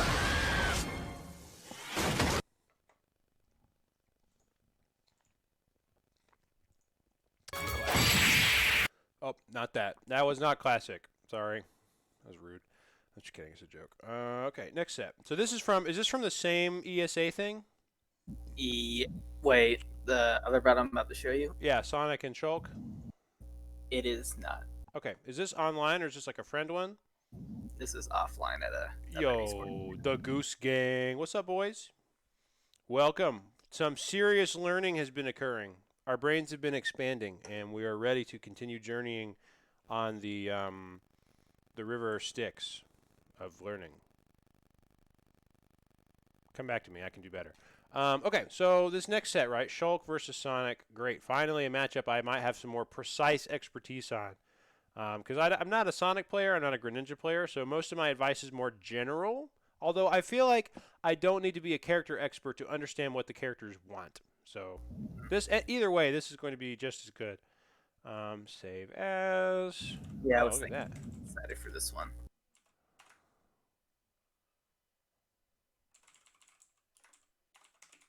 Awesome.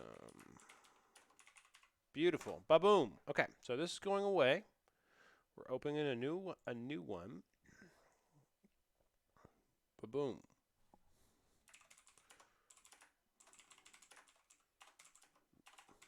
April. Soon. Maybe not. Okay, maybe not that soon. Shulk versus Sonic. So what changes in this matchup? Sonic's goals. Step 1. Test how much Shulk knows the matchup. E.g., mash spin charge until he can prove he can deal with it. Step 1. Super important. Step 2. Shield Art is a huge obstacle for kill confirms. Raw killing, such as Bear and F Smash, are extra valuable in this matchup. In general, with punishing Shulk for swinging in the mid-range is a good idea. Okay, and then I would say, what else? Spring Gimp is very effective due to Shulk's recovery angle. Definitely mash it. Definitely mash it. Okay, those are kind of the big things that I would talk about immediately. Shulk's goals. Force Sonic away from brainless mashing by using backslash and speed art to break his zone. Don't land with anything but Bear and Nair in neutral in the mid-range, lest ye die. Step 3. Camp Sonic if you don't have shield art. Don't miss the stage spike tech or risk dying at 32 Spring Gimp. Those are kind of the big ones. Those are kind of the big ones.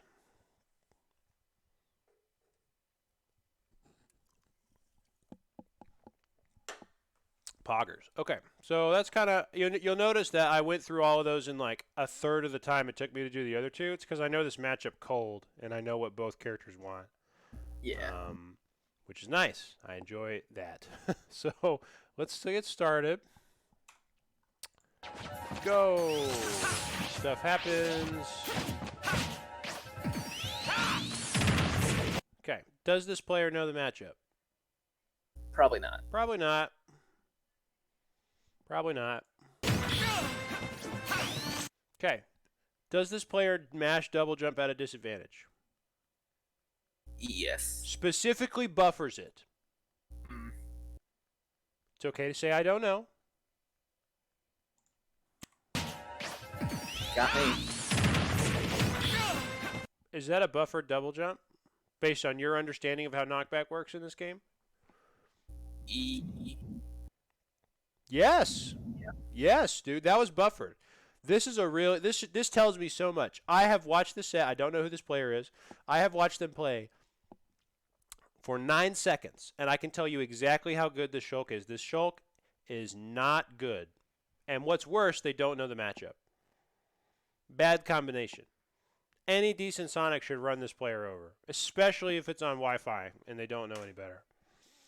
Because of those two bad habits. You could tell so much about a player by how they handle interactions.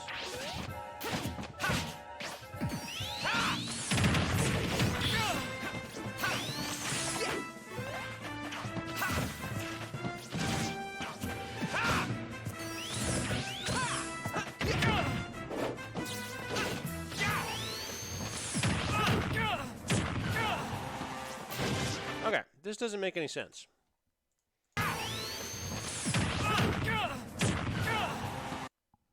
Draw a line.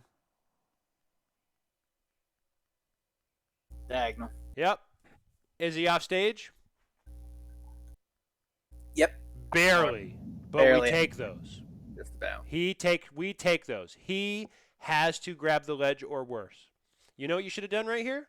You should have covered fair on stage by doing spin charge. If he does a fair here, you can whiff punish it with spin charge guaranteed. And if he doesn't shield art, he will die to spin charge fair. Right here. You know it too. He's at kill percent. Yeah. If he lands with forward air right here and you whiff punish it with a decent charge spin dash into delay fair, he will die. I promise you. And if he doesn't die, he's in a terrible position. And he might die anyway. Instead, you enter his burst range and let him hit you. Why? Just stand right here and charge spin dash. This move has 10 frames of landing lag. And you can react to it coming out. The diagonal line concept applies to every character in general. Different characters have different burst ranges and different options, and so it's never universal.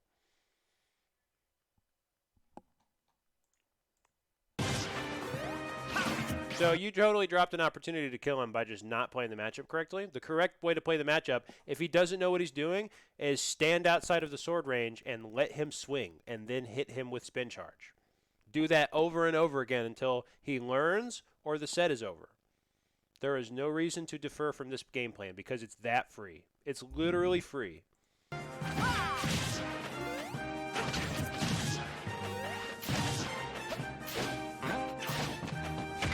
This was really sloppy. What's your goal right now? Get out of his juggle. Get out of juggle, sure. So, in a more broad sense, are we in extreme disadvantage yet? We're getting there. Not what I asked. Yeah. No, we're not. Are you off stage? Not yet. You still have a double jump, right? I think so. Well, yeah. We do. Yes. So what's so scary about this situation? You have plenty of options. You are in disadvantage. You want to reset to neutral. Here's how this works. I'll coin a phrase. Other people have described this concept, but I need to coin a phrase. The neutral teeter-totter? I don't know. The neutral scales, right? The neutral scale. So in the middle, when the scales are balanced, you have the neutral. Both of you weigh 50 pounds. This represents a 50-50 situation. Both players have all their options and opportunities. In advantage, the scales are weighted 60-40. One player has more options than the other. They are on the ground, you are in the air, but you still have some options. But they clearly get more value than you do. And then we have extreme advantage. Extreme advantage is 70-30. You have options, but now you are forced to press a button or risk dying.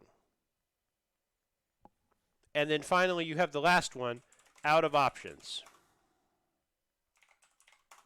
Out of options is what I call, or like, out of options is essentially what happens when you have to recover in a straight line and you can only barely recover with the maximum range. It means that you are completely helpless and all I have to do is put a hitbox where you have to go and you die. This is how neutral works. Neutral starts in neutral. You win neutral. You're in advantage. Sometimes you win neutral and you go straight to extreme advantage like it's Monopoly or some crap. But this, so right now, here's how you define this.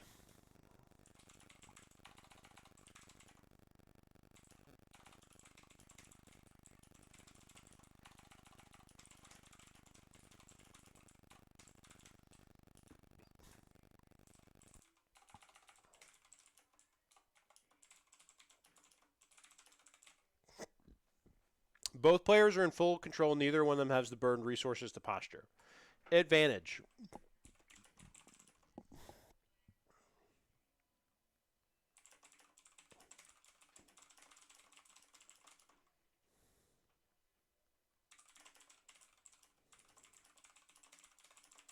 So if you get hit like this, do you have your full aerial control right away?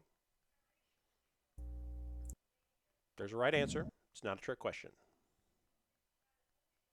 At my percent, Percent doesn't matter. So I'll just answer the question. The answer is no. You are not in full control of your character right now.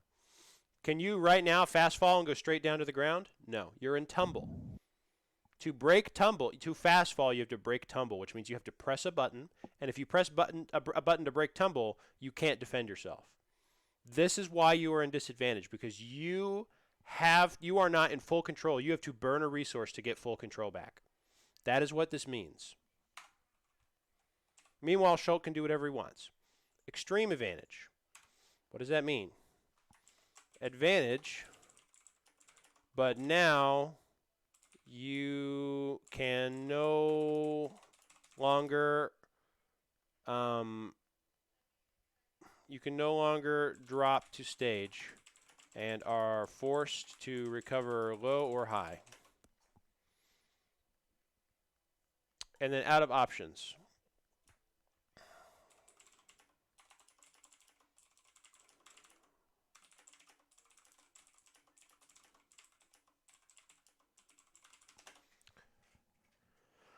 And then I would say somewhere in here, like here, I would say ledge trapping.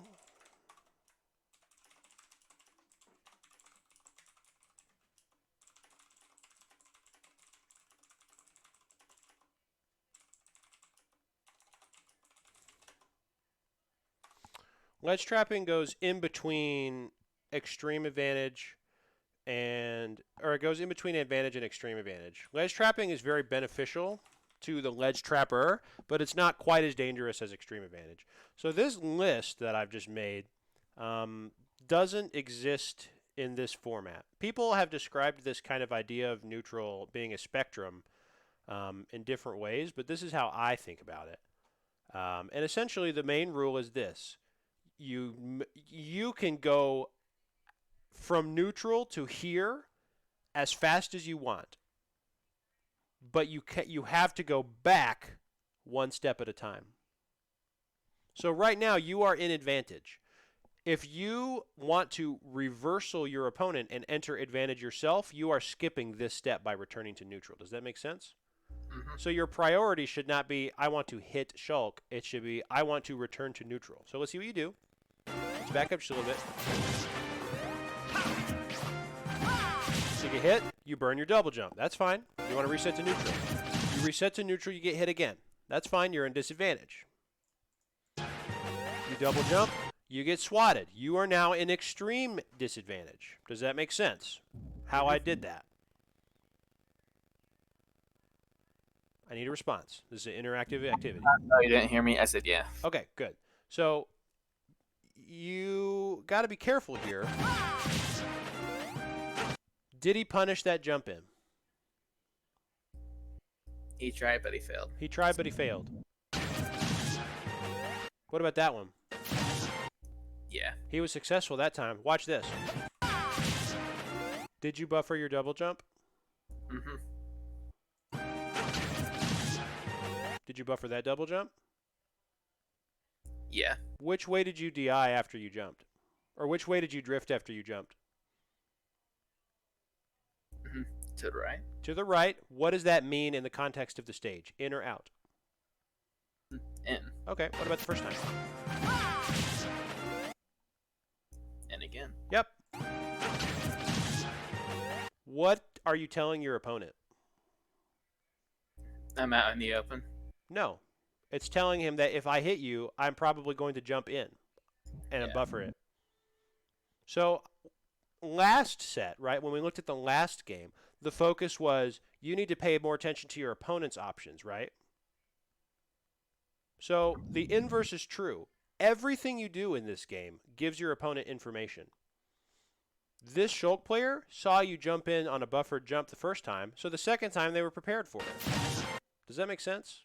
Yeah, I see. You gave them the information necessary to make this successful. This fair wouldn't have landed if you'd have just A-landed. So now you're in extreme disadvantage. You up-B'd, but you didn't go to the ledge. You went past the ledge. Yeah, I have a bad habit of that. Yep, so what mistake did you do on the spectrum here? So if you're in extreme advantage, where should you go first?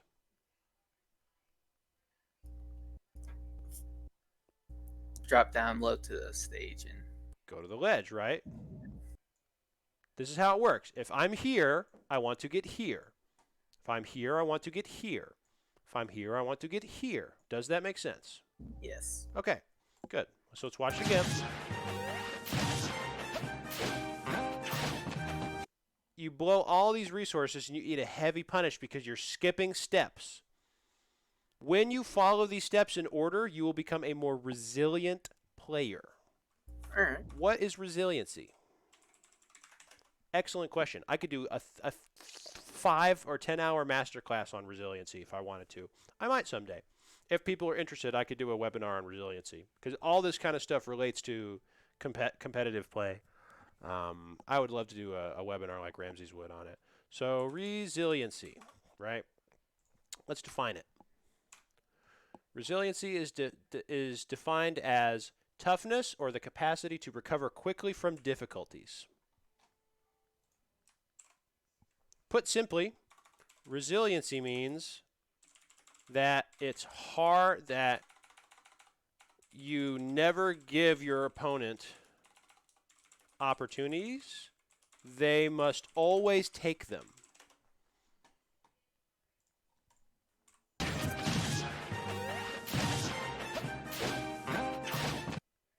This player did not take this opportunity from you. It was given. Does that make sense? Yeah, just let that go. You could have just not given it to them. Mm-hmm. That is what it means to be a resiliency. How many channel points? No. The webinar, y'all can. We'll talk about that. I might do one. We'll talk about that. So you get hit. Did you buffer double jump at a disadvantage? I did. You did. Are you noticing that's maybe a problem? Yeah. Okay. Very big problem. So you recover. Did you go to the ledge? I tried, but it put me back on stage. You did. Because Yeah. of this is technical stuff. Resiliency means execution in disadvantage. Resilient players do not make mistakes when they recover.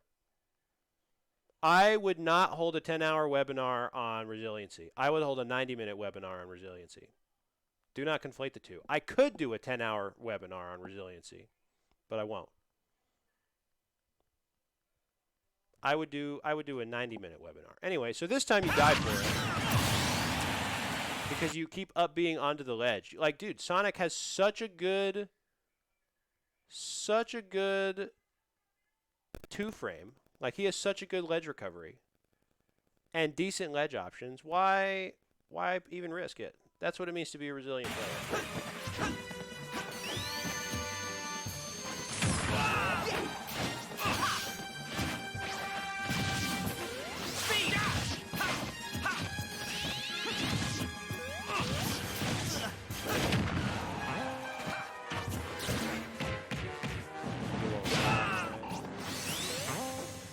What the hell was that?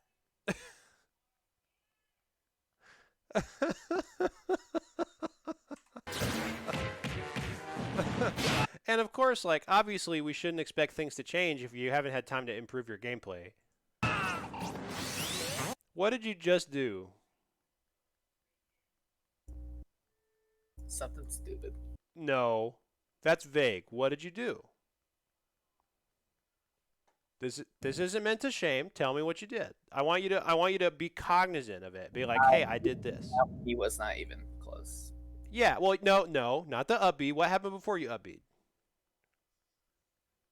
I back aired. No.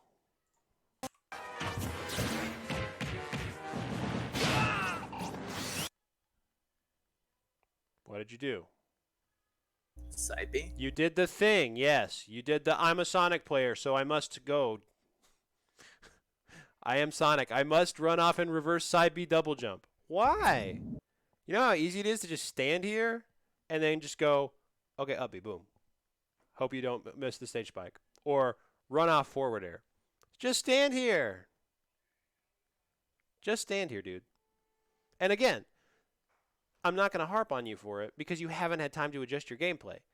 This is another reminder, this doesn't work. Yeah. You're not thinking about it. You're just doing it. And that's not a good way to play the game. You should have some thought processes. Okay, that's fine. Okay, this doesn't make sense. So you missed charge shot, right? Mm-hmm. You are now in disadvantage.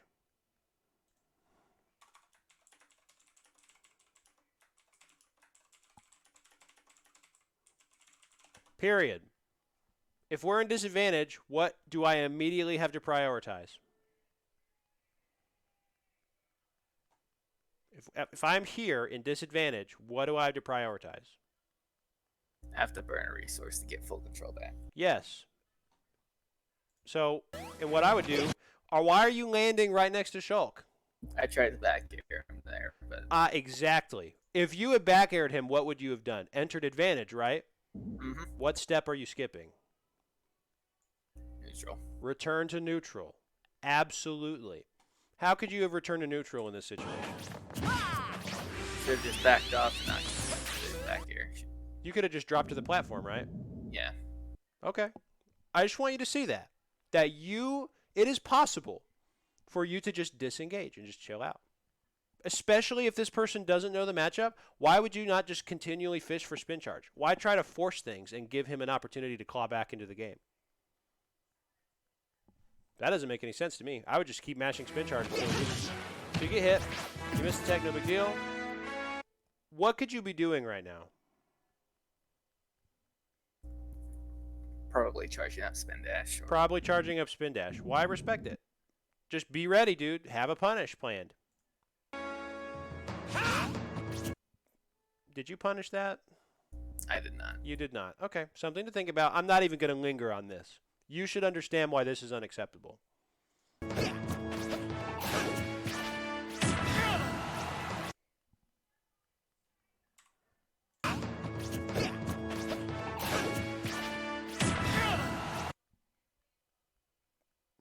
What is Shulk in right now? He is in extreme disadvantage. Correct. He is an extreme disadvantage. You consistently set this situation up with dash attack. What does that tell you about the value of Sonic's dash attack at high percents? It lets you skip 2 steps and go straight to step 3 of advantage state. Out of the 4 steps that there are. That's really good. You should like Sonic dash attack. That move is a good move. It doesn't kill, but it sets up extreme advantage, and good players can abuse that.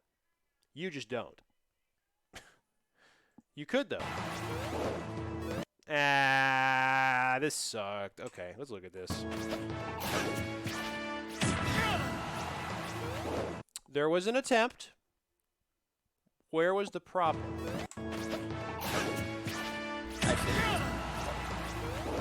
Okay, so you just barely missed him, right? Mm-hmm. What were you trying to cover the jump, or were you trying to cover him doing nothing? Covered a jumping. Okay, so if you were trying to cover the jump, you were just wrong, and that's okay. So in this situation, I would actually just do nothing and let Shulk swing first and see if he panics. Because watch what happens if you just stand there. Just boom, you stand here at the ledge. He jumps. Okay, cool. Now he has to land against me. I get to whiff punish with forward smash, or I get to back air him or forward air him or whatever. He just barely missed. He would have died. No harm, no foul.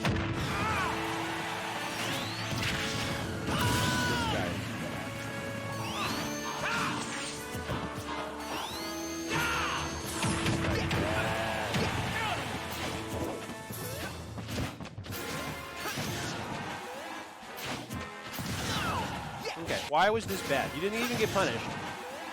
Why is you landing here bad? Watch again. Because that range is Why are you trying to land right here in his strong space? Don't do that. Especially with the platform in a way that could fuck up your homing attack. Go around him or go to ledge.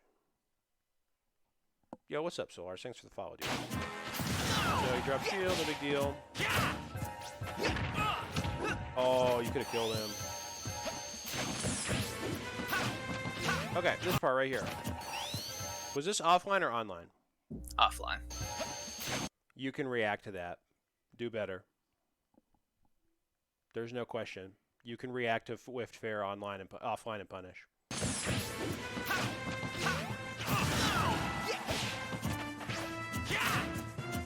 Okay, I need you to start punishing him for doing minus 60 moves. Those moves are slow. Sure. Okay, what's wrong with this again? Look at what happens. He does this every time. You hit him again. What is he going to do? He's probably going to land with forward air again, like the last 6 times you put him in this situation. Why even gamble? Stand right here and charge spin dash. He hasn't proven that he understands that what you're doing yet. Just stand right here and charge spin dash. And then when he forward airs, kill him for it. He's at kill percent. He'll die to spin charge fair. Why even put any effort into it when you can just autopilot and win? Now, you don't even get punished. But still, could have been better. So, okay, that was bad. Yeah, I tried to run. Jump!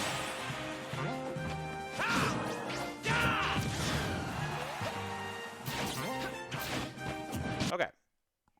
Not good. Did you buffer double jump at a disadvantage?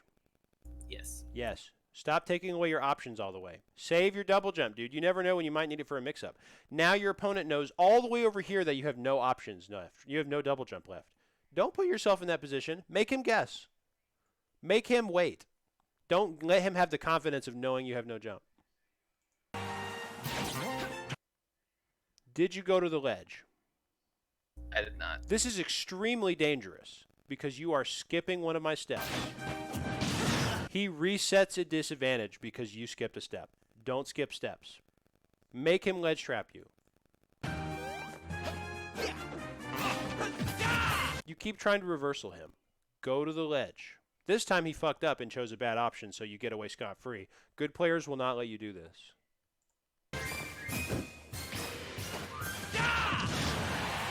Dude, he is mashing.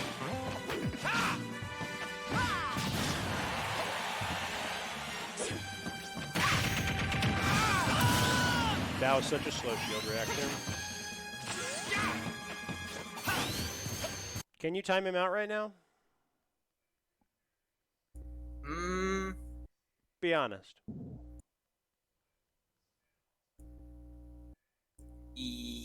No. No, not No. The clock doesn't support it.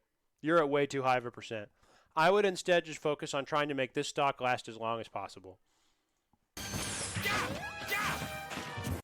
Stop doing this.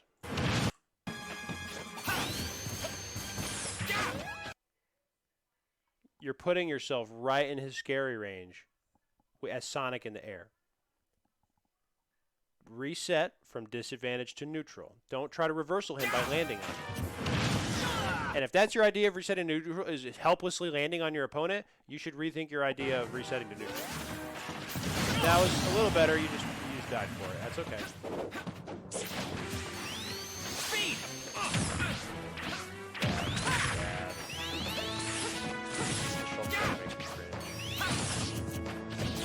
But like, it's okay. This game's not always about being the best player. Maybe they're just playing for fun. Like, as a competitive player, I can be like, oh, this is bad. And then also this person could just be having a good time. Those two things can coexist. Because like this player might not be necessarily a super competitive player and they're just playing. You know? Okay, let's revisit those last couple seconds.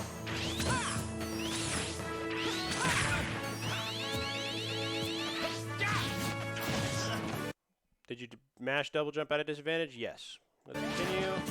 Nothing happens. You don't punish forward smash. Whoa, that's scary. Okay, you get punished for it.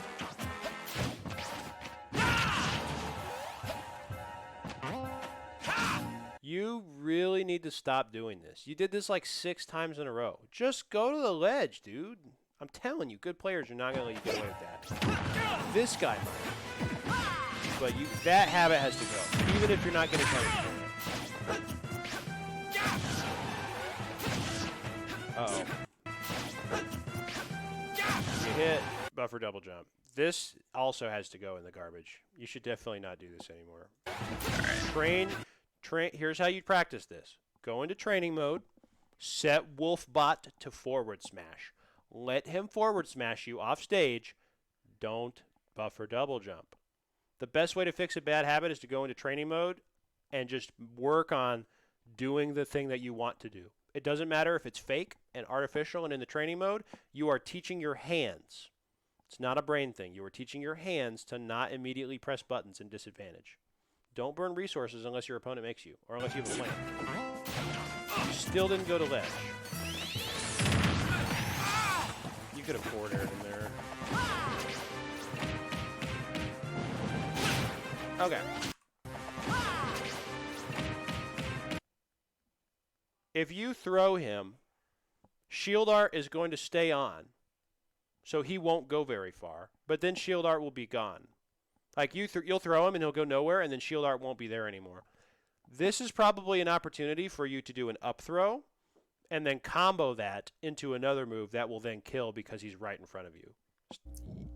It's not, you can definitely think about how if you grab a shield choke right here, you can pummel them a bunch to make shield almost run out, throw them for the rest of it, and then touch them now that they're lobbed in front of you. This is actually a way to kill confirm bad shulks if they have shield art on and disadvantage. Could have maybe done something, but okay. And then eventually he just ran out of luck and pressed too many smash attacks.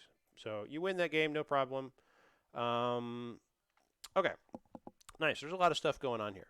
So let's talk about general review over what we've talked about. I'm going to kind of start getting to a point here. There are two main things we talked about, right? It is paying more attention to your own options and autopiloting less, and it is paying attention to your opponent's options more. You pay attention to your opponent's options more better by watching VODs and going, what did they do? You should be able to watch a pro set. You could probably go and watch Samsora versus Tweak, any one of their sets, and just sit there and just ask yourself, what do they do at the ledge? And I want you to just sit there and I want you to be able to define it in as clear as terms as you can. If you can do that, you will understand how to learn, how to watch the ledge trap much better. You have to watch the ledge. You have to watch what people do when they're in disadvantage, because those behaviors will give you opportunities to cash in to collect later in the game when the stakes are high. So before I open up the floor, do you have any questions over what I talked about? Because I talked about a lot. I don't think I have anything noteworthy to really ask you, but I think I'm going to take what you said and really just go at it. Yeah, I think as far as your own bad habits, you need to just be content with ledge trapping yourself. Go to the ledge. It's okay to get ledge trapped. Sometimes ledge trapping gets you killed. You know what it's better than? Trying to beefy up B over the top and hope that things work out. That is no way to play this game. It's not sustainable, and you will not do anything if you play like that. I promise you, there are plenty of people, even in Oklahoma where we're bad, that can punish you for that very properly. And I'm going to kill you relentlessly for it. And Chaz will kill you relentlessly for it. And even some of our mid-level players will kill you for that because it's not acceptable. It just doesn't work. It's not consistent. And then with the Greninja one, dude, Captain Dorf was literally mashing buffer jump nair. Literally mashing it. I'm not sure I actually saw him do a different option. It was impressive how good that VOD is a testament to that particular thing. Like, he literally put on a masterclass of how not to do it. Or maybe it was a masterclass of how to do it if he was doing it on purpose because he has a galaxy brain, because he knew that you had no idea what he was doing. It doesn't matter. If it's idiotic but it works, it's galaxy brained until further notice. If you can't deal with it, it doesn't matter if it's a stupid option. Whenever somebody does the same move over and over again and you can't deal with it, they're not mashing. They're just taking advantage of something that you don't know how to deal with. That's a you problem and not a them problem. It's just like how Sonics say just to learn the matchup if they don't know how to deal with spin charge. No Sonic player will be like, oh, well, spin dash is a cheap move. No, they're going to say, oh, well, the hitbox is tiny. Just hit it. Blah, blah, blah. Like, they have plenty of complaining to be like, oh, no, this move is actually fine. Good players deal with it all the time. You should just get good. Like, this is one of those situations. Pay more attention when people do these buttons so that you can make better decisions about it. I would also spend a lot more time thinking about how to enter extreme advantage and how to make better decisions when you're in extreme advantage. And more importantly, just to make a decision. Am I going to stand here and do nothing? Am I going to go first? Am I going to go second? Am I going to try to two-frame? Am I going to spring gimp? Am I going to cover high and then ledge trap? Or am I going to try to two-frame? It doesn't matter what you do. Have a plan. It's infinitely better than going, I don't know, spin dash double jump back air. Shit, up B. Oh no, now I'm getting ledge trapped. Like, it's just, that's no way to play the game. Okay, so I have 3 minutes left. At this point in time, I've got 9 people in the chat. I'm opening the floor up. If anybody who's been watching has any questions, I will answer them now while I'm kind of tidying up my notes and getting them done. So please, if you have any questions over the information, put them in the chat, and I will do my best to answer them while I mess with this. Are you going to go to ESA this week too? Oh yeah, I go there every week. Nice.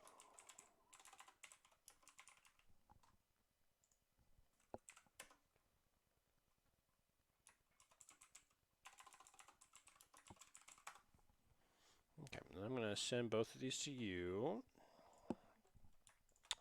So here's how this works. Both of these copies of notes are yours to keep. You get to hold on to them. And then this VOD, this Twitch VOD, is going to be uploaded straight to YouTube. And I'll send you a link when that's uploaded as well. And that way all the resources will be here and you can revisit this VOD whenever you want. That's how I always run these. I like to be able to keep all of it. Can you transfer this knowledge from ledge trapping and apply it to neutral interactions? Sure. I feel like that's kind of a vague question, though. Like, obviously, yeah, of course. Collecting information is how this game is played. It's why you practice against humans and not CPUs. Because you can't collect information from CPUs because they don't behave rationally. They read inputs. Like, human beings are emotional creatures, and emotional creatures can be empathized with and then manipulated. And that is a applicable skill that you can work on and hone. Like, I'm really good at empathizing with my opponent and going, okay, well, they're feeling like this, so they're probably going to do that. And then so it's like, okay, well, I'm just going to take a really big risk right here. And then, boom, I just win. Like, it doesn't have to be hard. It doesn't have to be hard. Ugh, where's my controller? That's a good question. It's not plugged in. Ugh.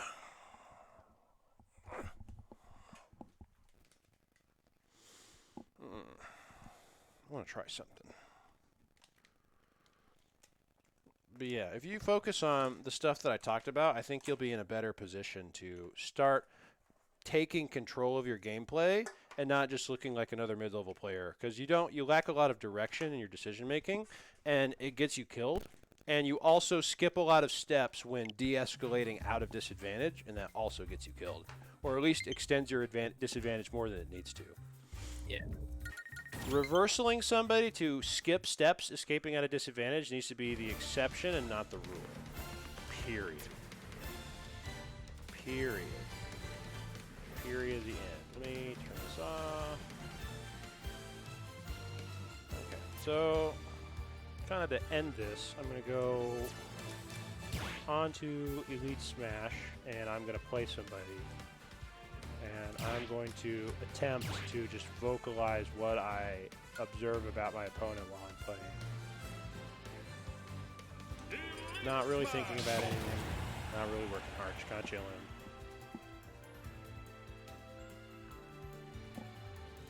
Because I think about the game a lot, even when I'm autopiloting.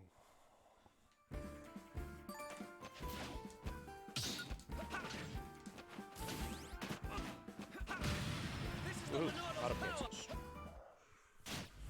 Okay, so he's probably just going to run away and then do dash attack or minecart. Probably. I'm going to run at him and dash attack. 1, go!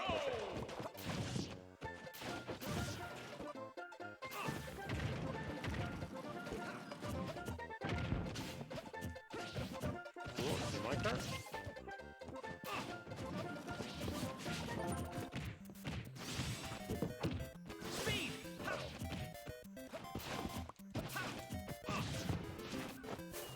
That's okay.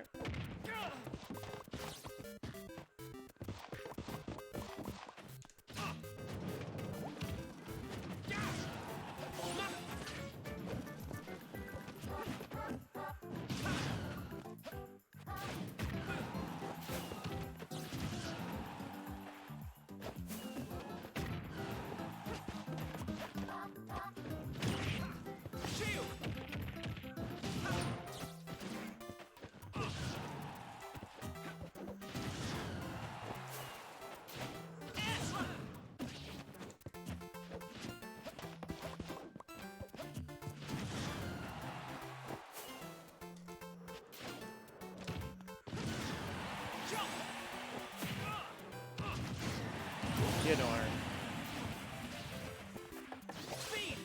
Nice.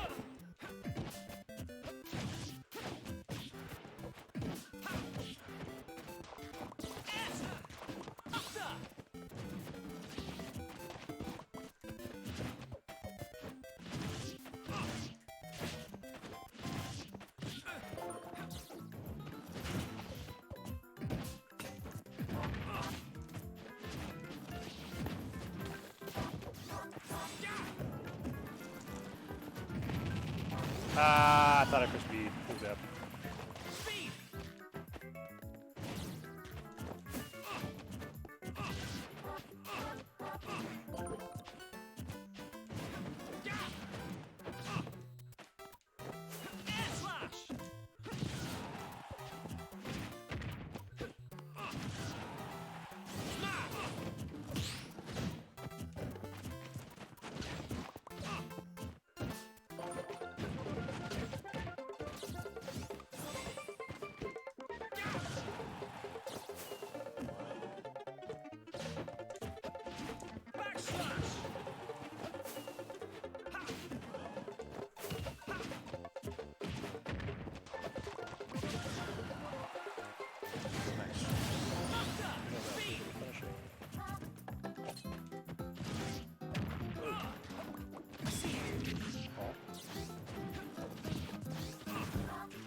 You see how massively threatened he is by my presence? I'm so far away from him, and he's like, I'm so scared. Whoa. That's fun.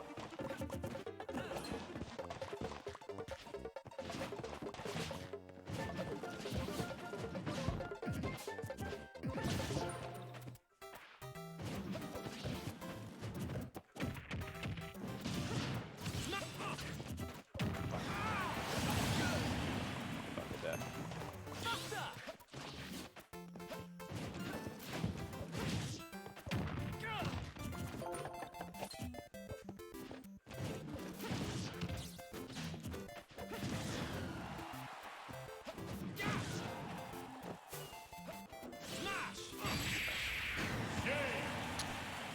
I mash out because what's he gonna do? I just bungled that input. But so essentially, I'm just standing in the mid range because it's like this Steve is terrified of me. I could tell. I could literally smell his fear. I'm nowhere near him, and he is so terrified of being hit that he's like mashing desperately to keep me out, which ironically is getting him hit because I'm sorry, you probably can't see this. Hold on, let me adjust this for you real quick. I can open. Let me think about this. Can I open my stream? What? On your stream, don't worry. Okay, that's fine. But like, so I'm just sitting here. Okay, so it's a pilot.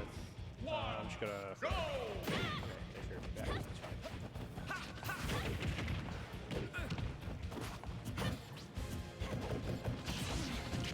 Reset neutral.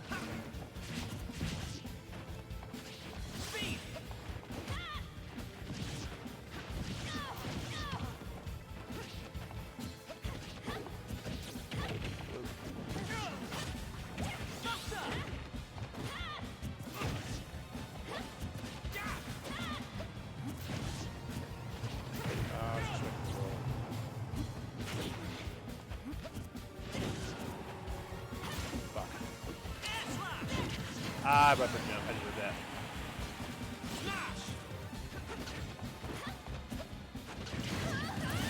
Haha. I guess. Oh wow. You're gonna screw it up. Jump! Shield!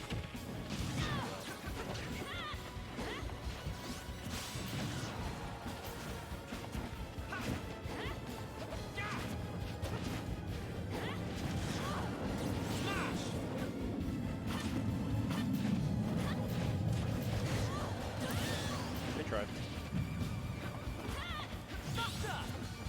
Whoa.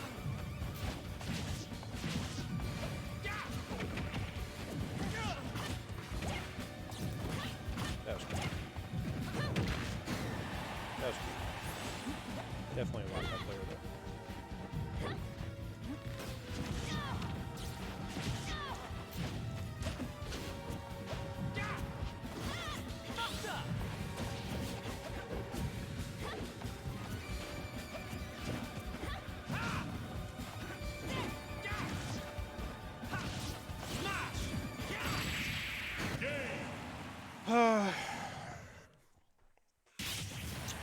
When you do it right, it looks like your opponent just repeatedly runs into your hitboxes.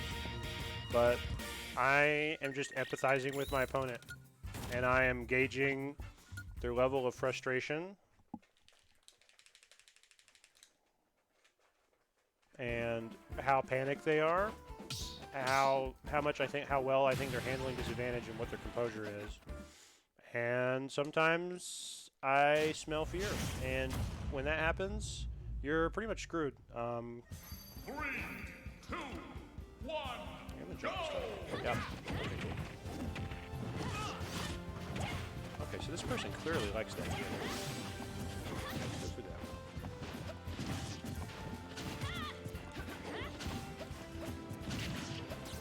Whoa.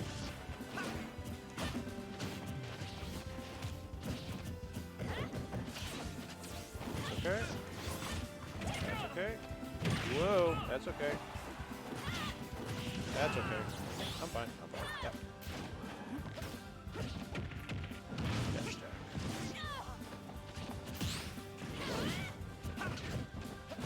Ugh.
you.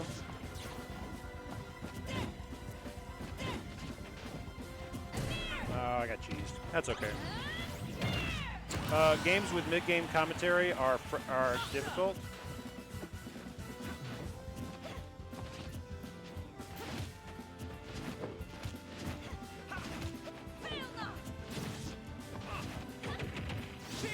Haha.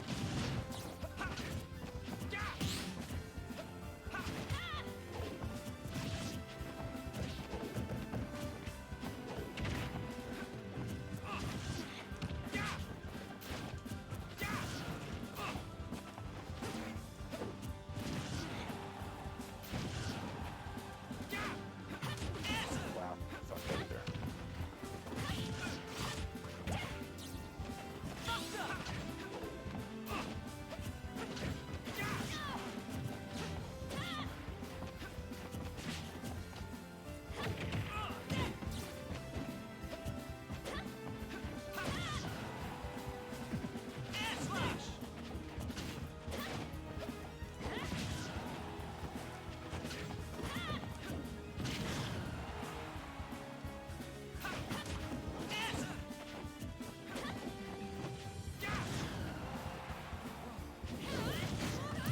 Space. Okay, I'm a little behind. That's okay. I'm okay. I'm okay. I'm okay. I'm okay. I'm okay. Roll in. Yep.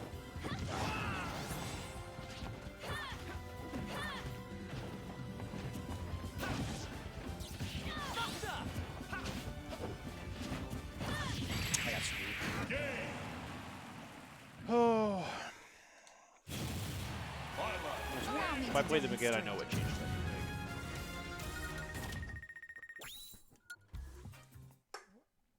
So, like, this player is a lot different than the first player I played. They're a lot more patient, and they very clearly adapted stuff based on my behavior.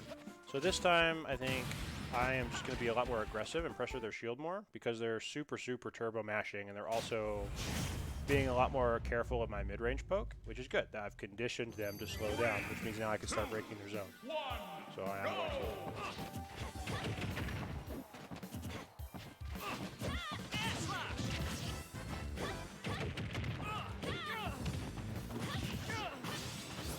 That's so cheesy. They DI in constantly.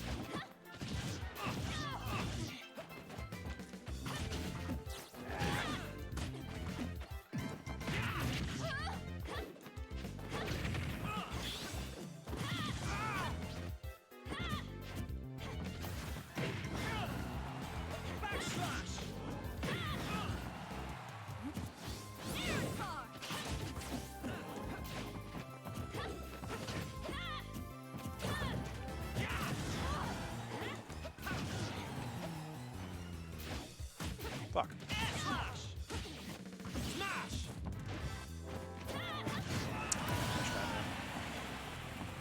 Roll.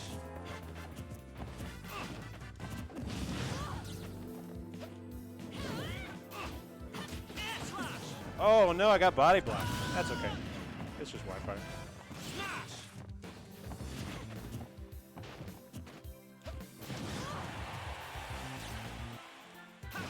Dude, I clearly don't know this magic. Time to start ledge trapping.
That's so cheesy. They're literally just fishing for it.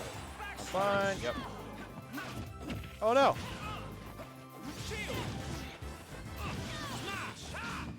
Ah, fuck. Yeah. I thought that they would panic.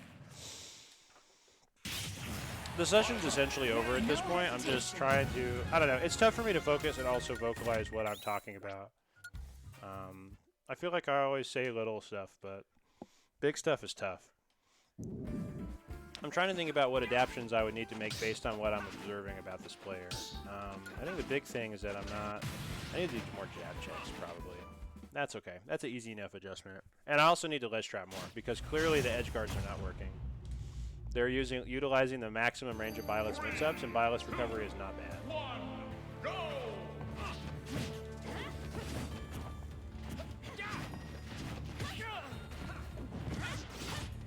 So cheesy.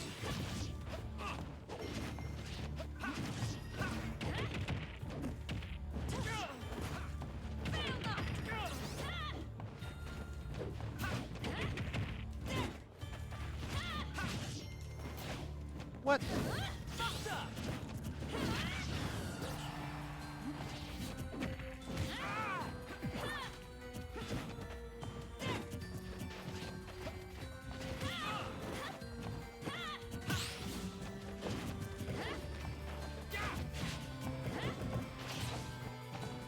I forgot. I can't react to that on Wi-Fi.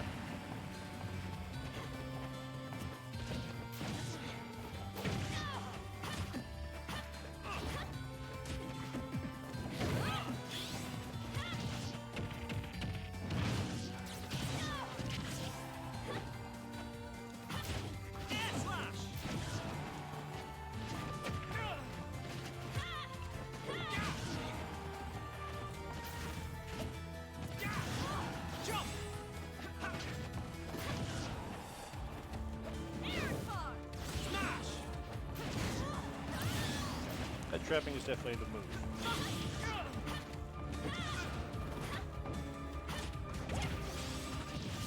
Masher, dude.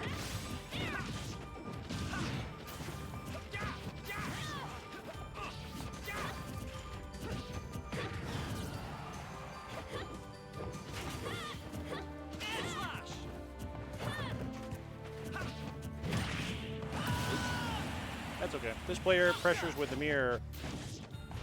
Yeah, stage control. Yeah,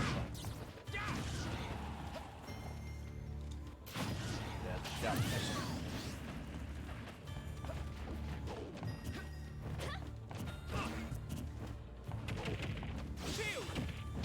Dash tag.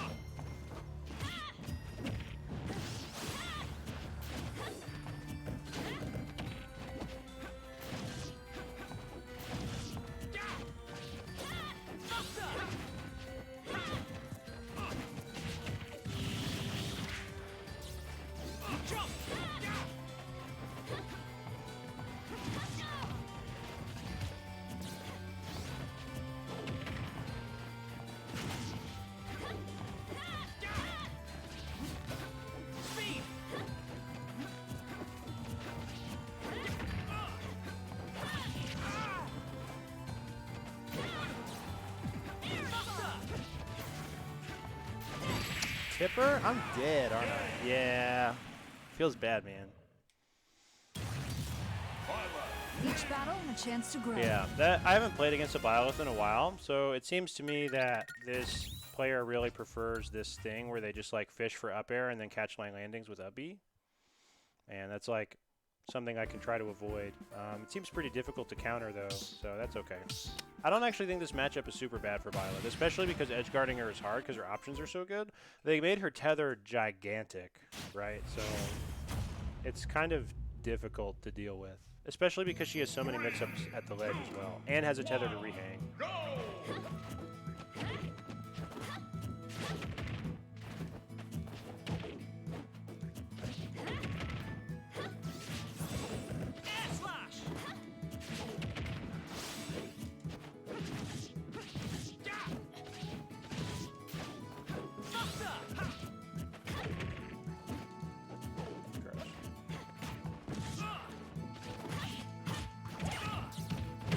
See, this player's just mashing. Like they're not actually paying attention to where I'm going. They're just covering options, and they keep fast fall neutral air dodging, which is Wi-Fi as fuck.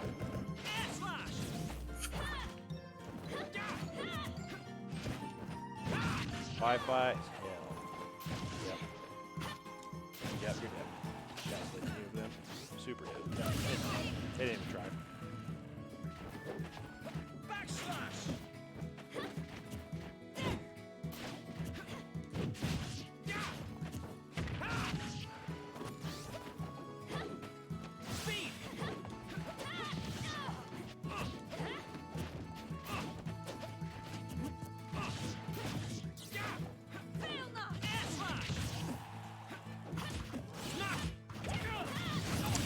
I probably could have saved myself there. Dude, this person's hella mad shooting.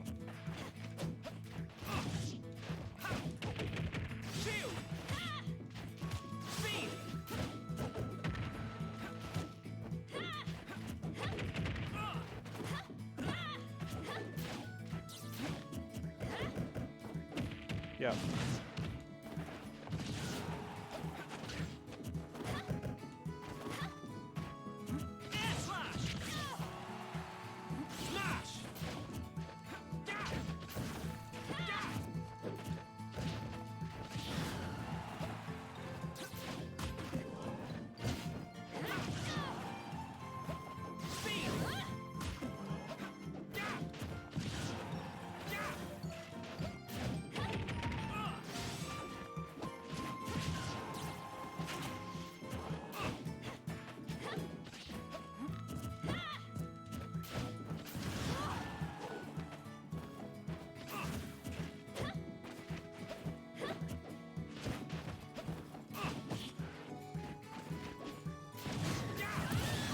Let's see if I can hold on to this stock a little bit.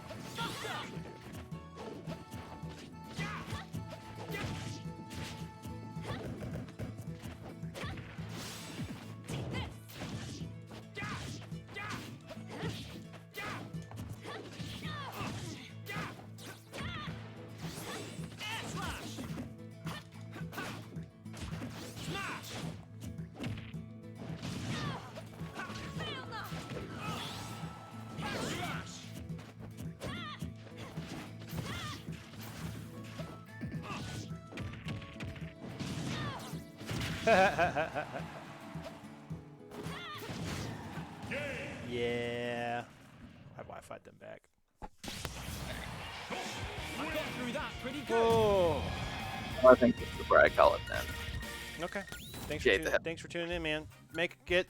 Think about what we talked about and make a VOD. Bring it back. We'll take a look at new stuff once you've kind of adapted the changes I've made. We'll go from there. I feel like I should See you know next this week. player. Luir? I feel like they're a really good player. The way they play is good, even if they change the Wi-Fi style. Anyway, you have a nice night, man. 3, 2, 1, go!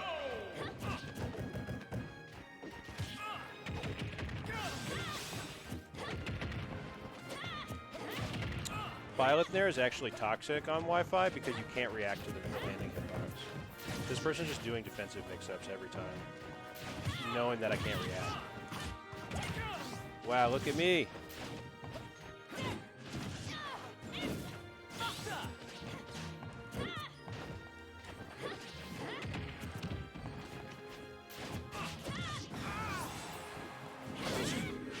Nope.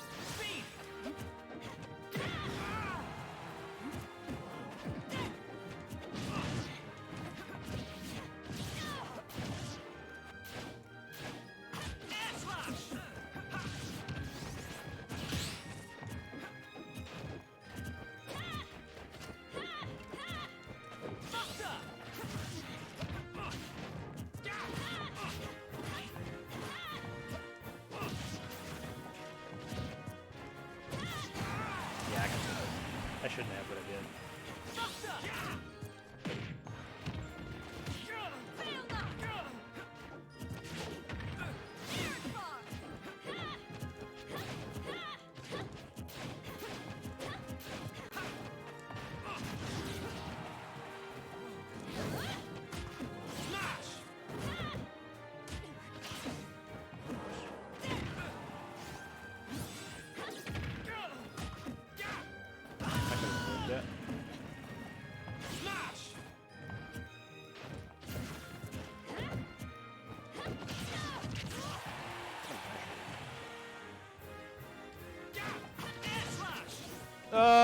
should have switched to jump art. I thought about it. Oh well. Each battle, a chance to grow. This player is turbo mashing. But I can't do anything about it because Shulk doesn't get to mash. He has to guess. His setups are kind of low percentage, so option coverage is the name of the game. That's okay.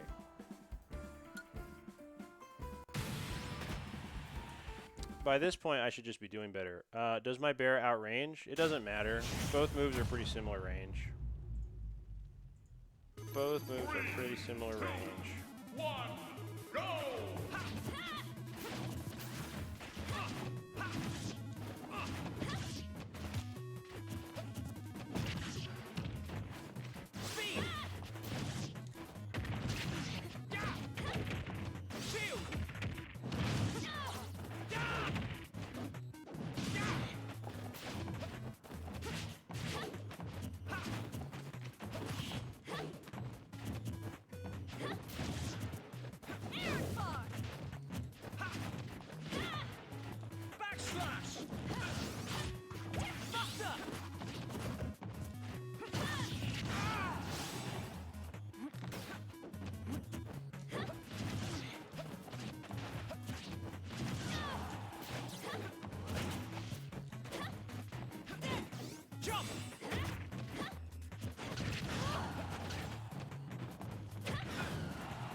Solid.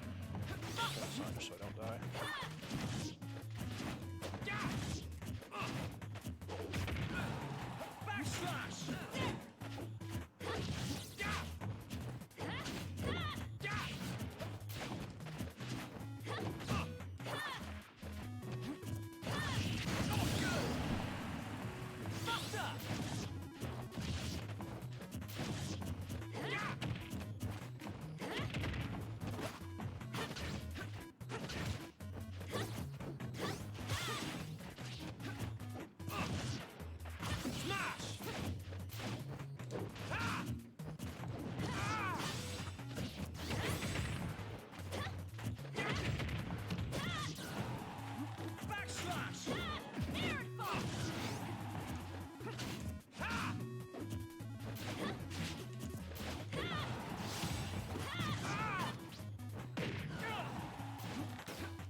Finally punished them for their Wi-Fi masher habit.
It doesn't matter if this player would be eaten alive offline, because online is the format that I'm playing right now. The skill set is different. It doesn't matter if that is an abusable tactic that doesn't work as well online. What's up, Bubba? What's up, little ducky? How you doing? What's up, Bubba? Little boy. What's up, dude? Are you small? This isn't Goose, this is Duck. He's tiny. What's up, little dude? Little Bubba. 3, 2, Okay, this person is camping back now, so I'm just gonna.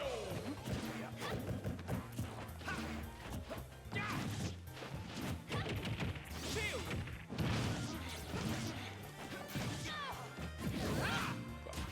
Smash.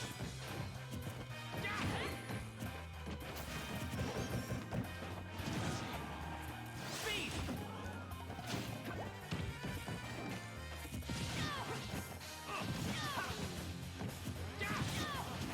Jump.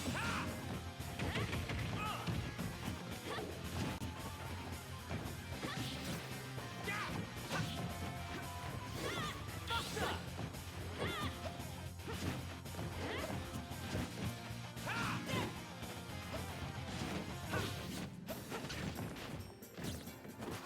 Speed.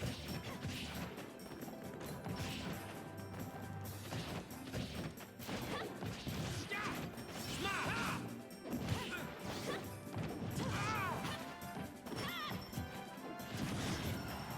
Backslash.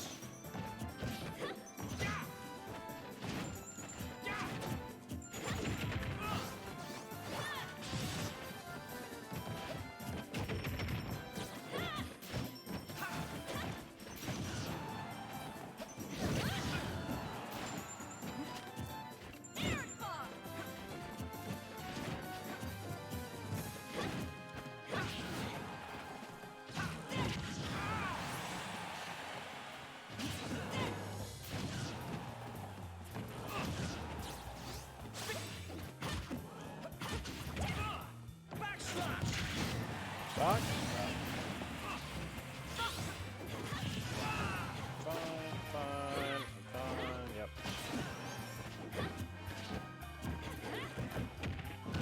Vortex. Jump.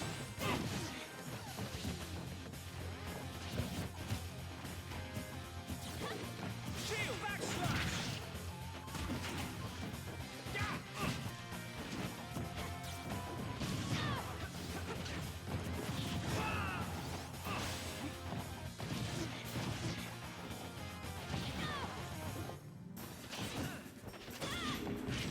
Oopsie.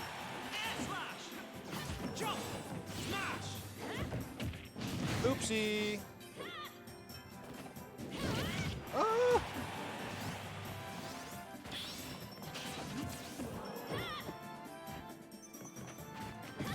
Ah, yeah. That's fine. Smash.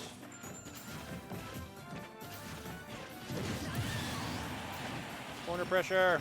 Buster. Shield.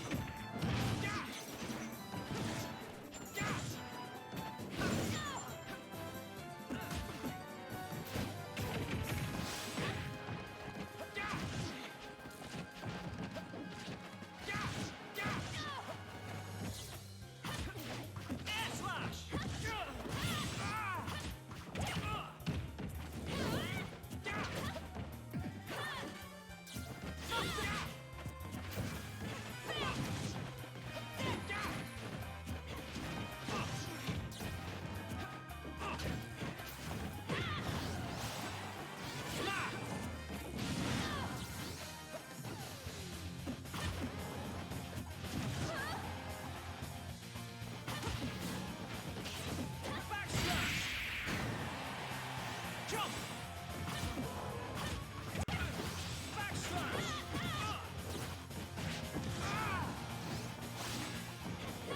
Backslash!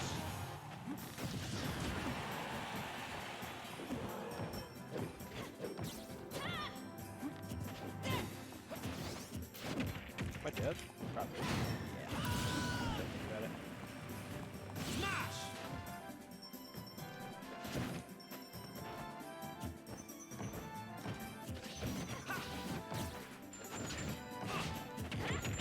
Shield! Air slash!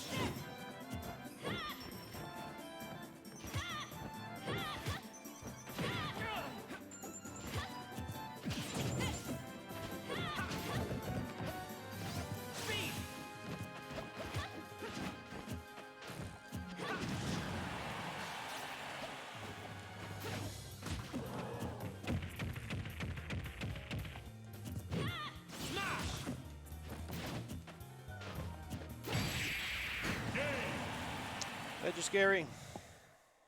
I've got a good rhythm going.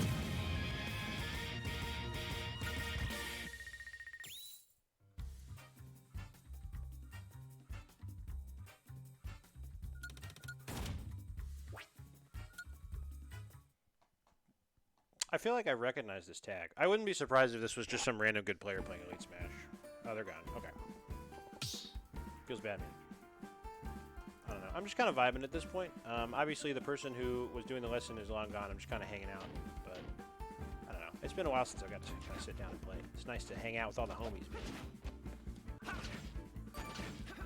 Plus, Elite Smash is less stressful than a tournament. I can just sit here and focus on paying attention to my opponent and trying to either win right away or start winning if I wasn't winning. That's really the only way to improve on Wi-Fi, is just start winning more.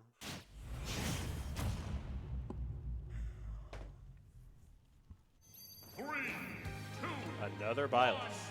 There.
I know it's Wi-Fi, but...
This player is not as good as the last player. Or maybe I'm just warmed up on the Wi-Fi lith. Let's go Wi-Fi lith. Poggers. Uh-oh. I can change the future. Take Batman. Rematch? We'll see.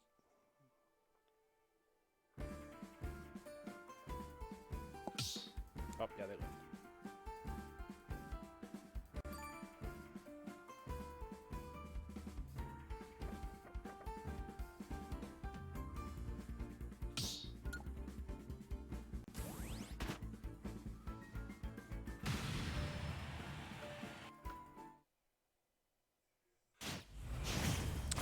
4-man crew sounds a lot better than 5-man crews because the whole crew can travel in one carpool. 3, 2, 1.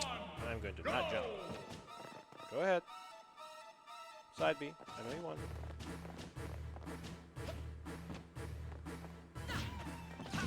Every time, man.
That's funny.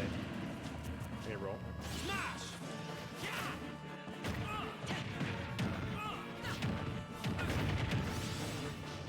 Saw it.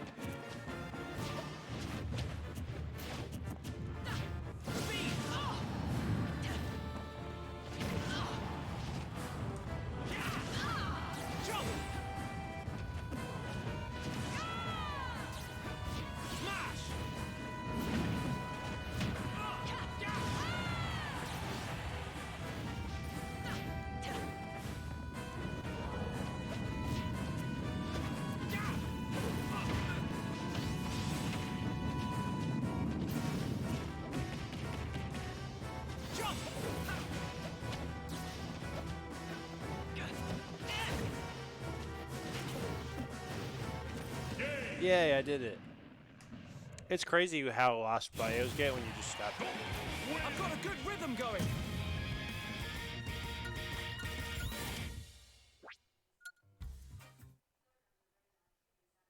It's actually crazy. They don't know what to do. Oh, rip Bayo. The Bayo player disappeared.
bad. Just play super lame. There's nothing to do. The future is Sandfall would be ours to proud of me for that decide. game. That was a very Sandfall game.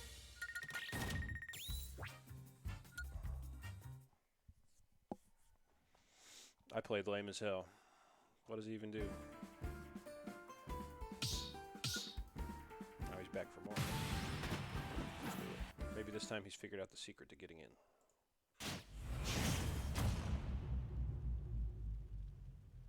Besides Gem Blast? No. 3, 2, 1, go!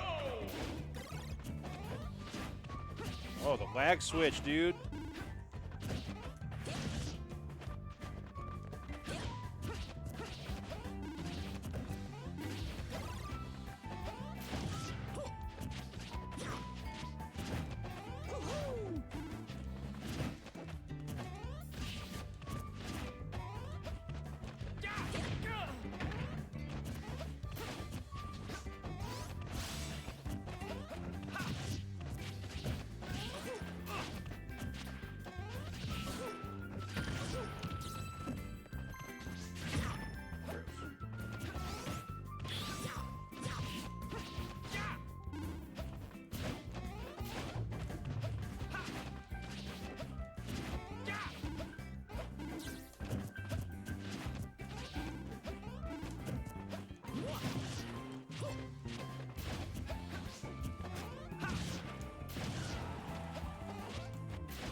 Air slash. Smash.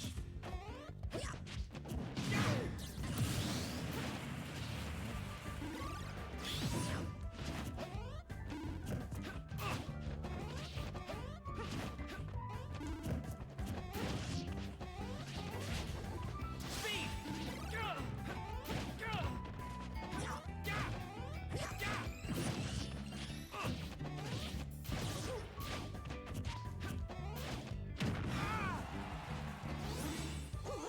Air slash.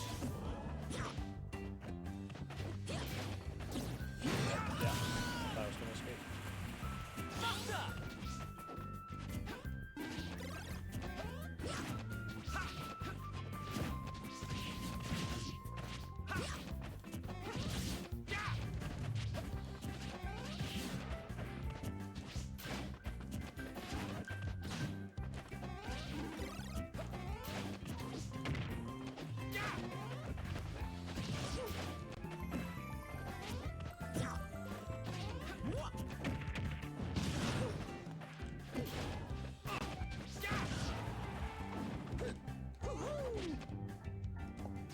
That was bad.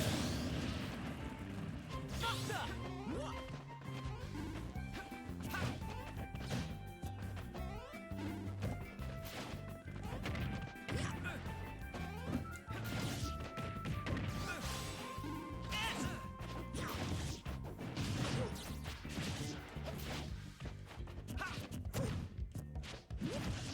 Smash.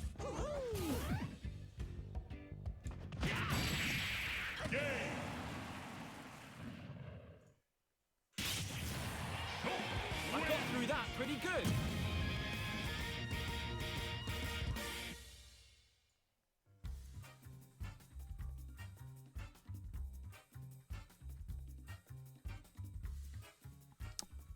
I'm going to bed.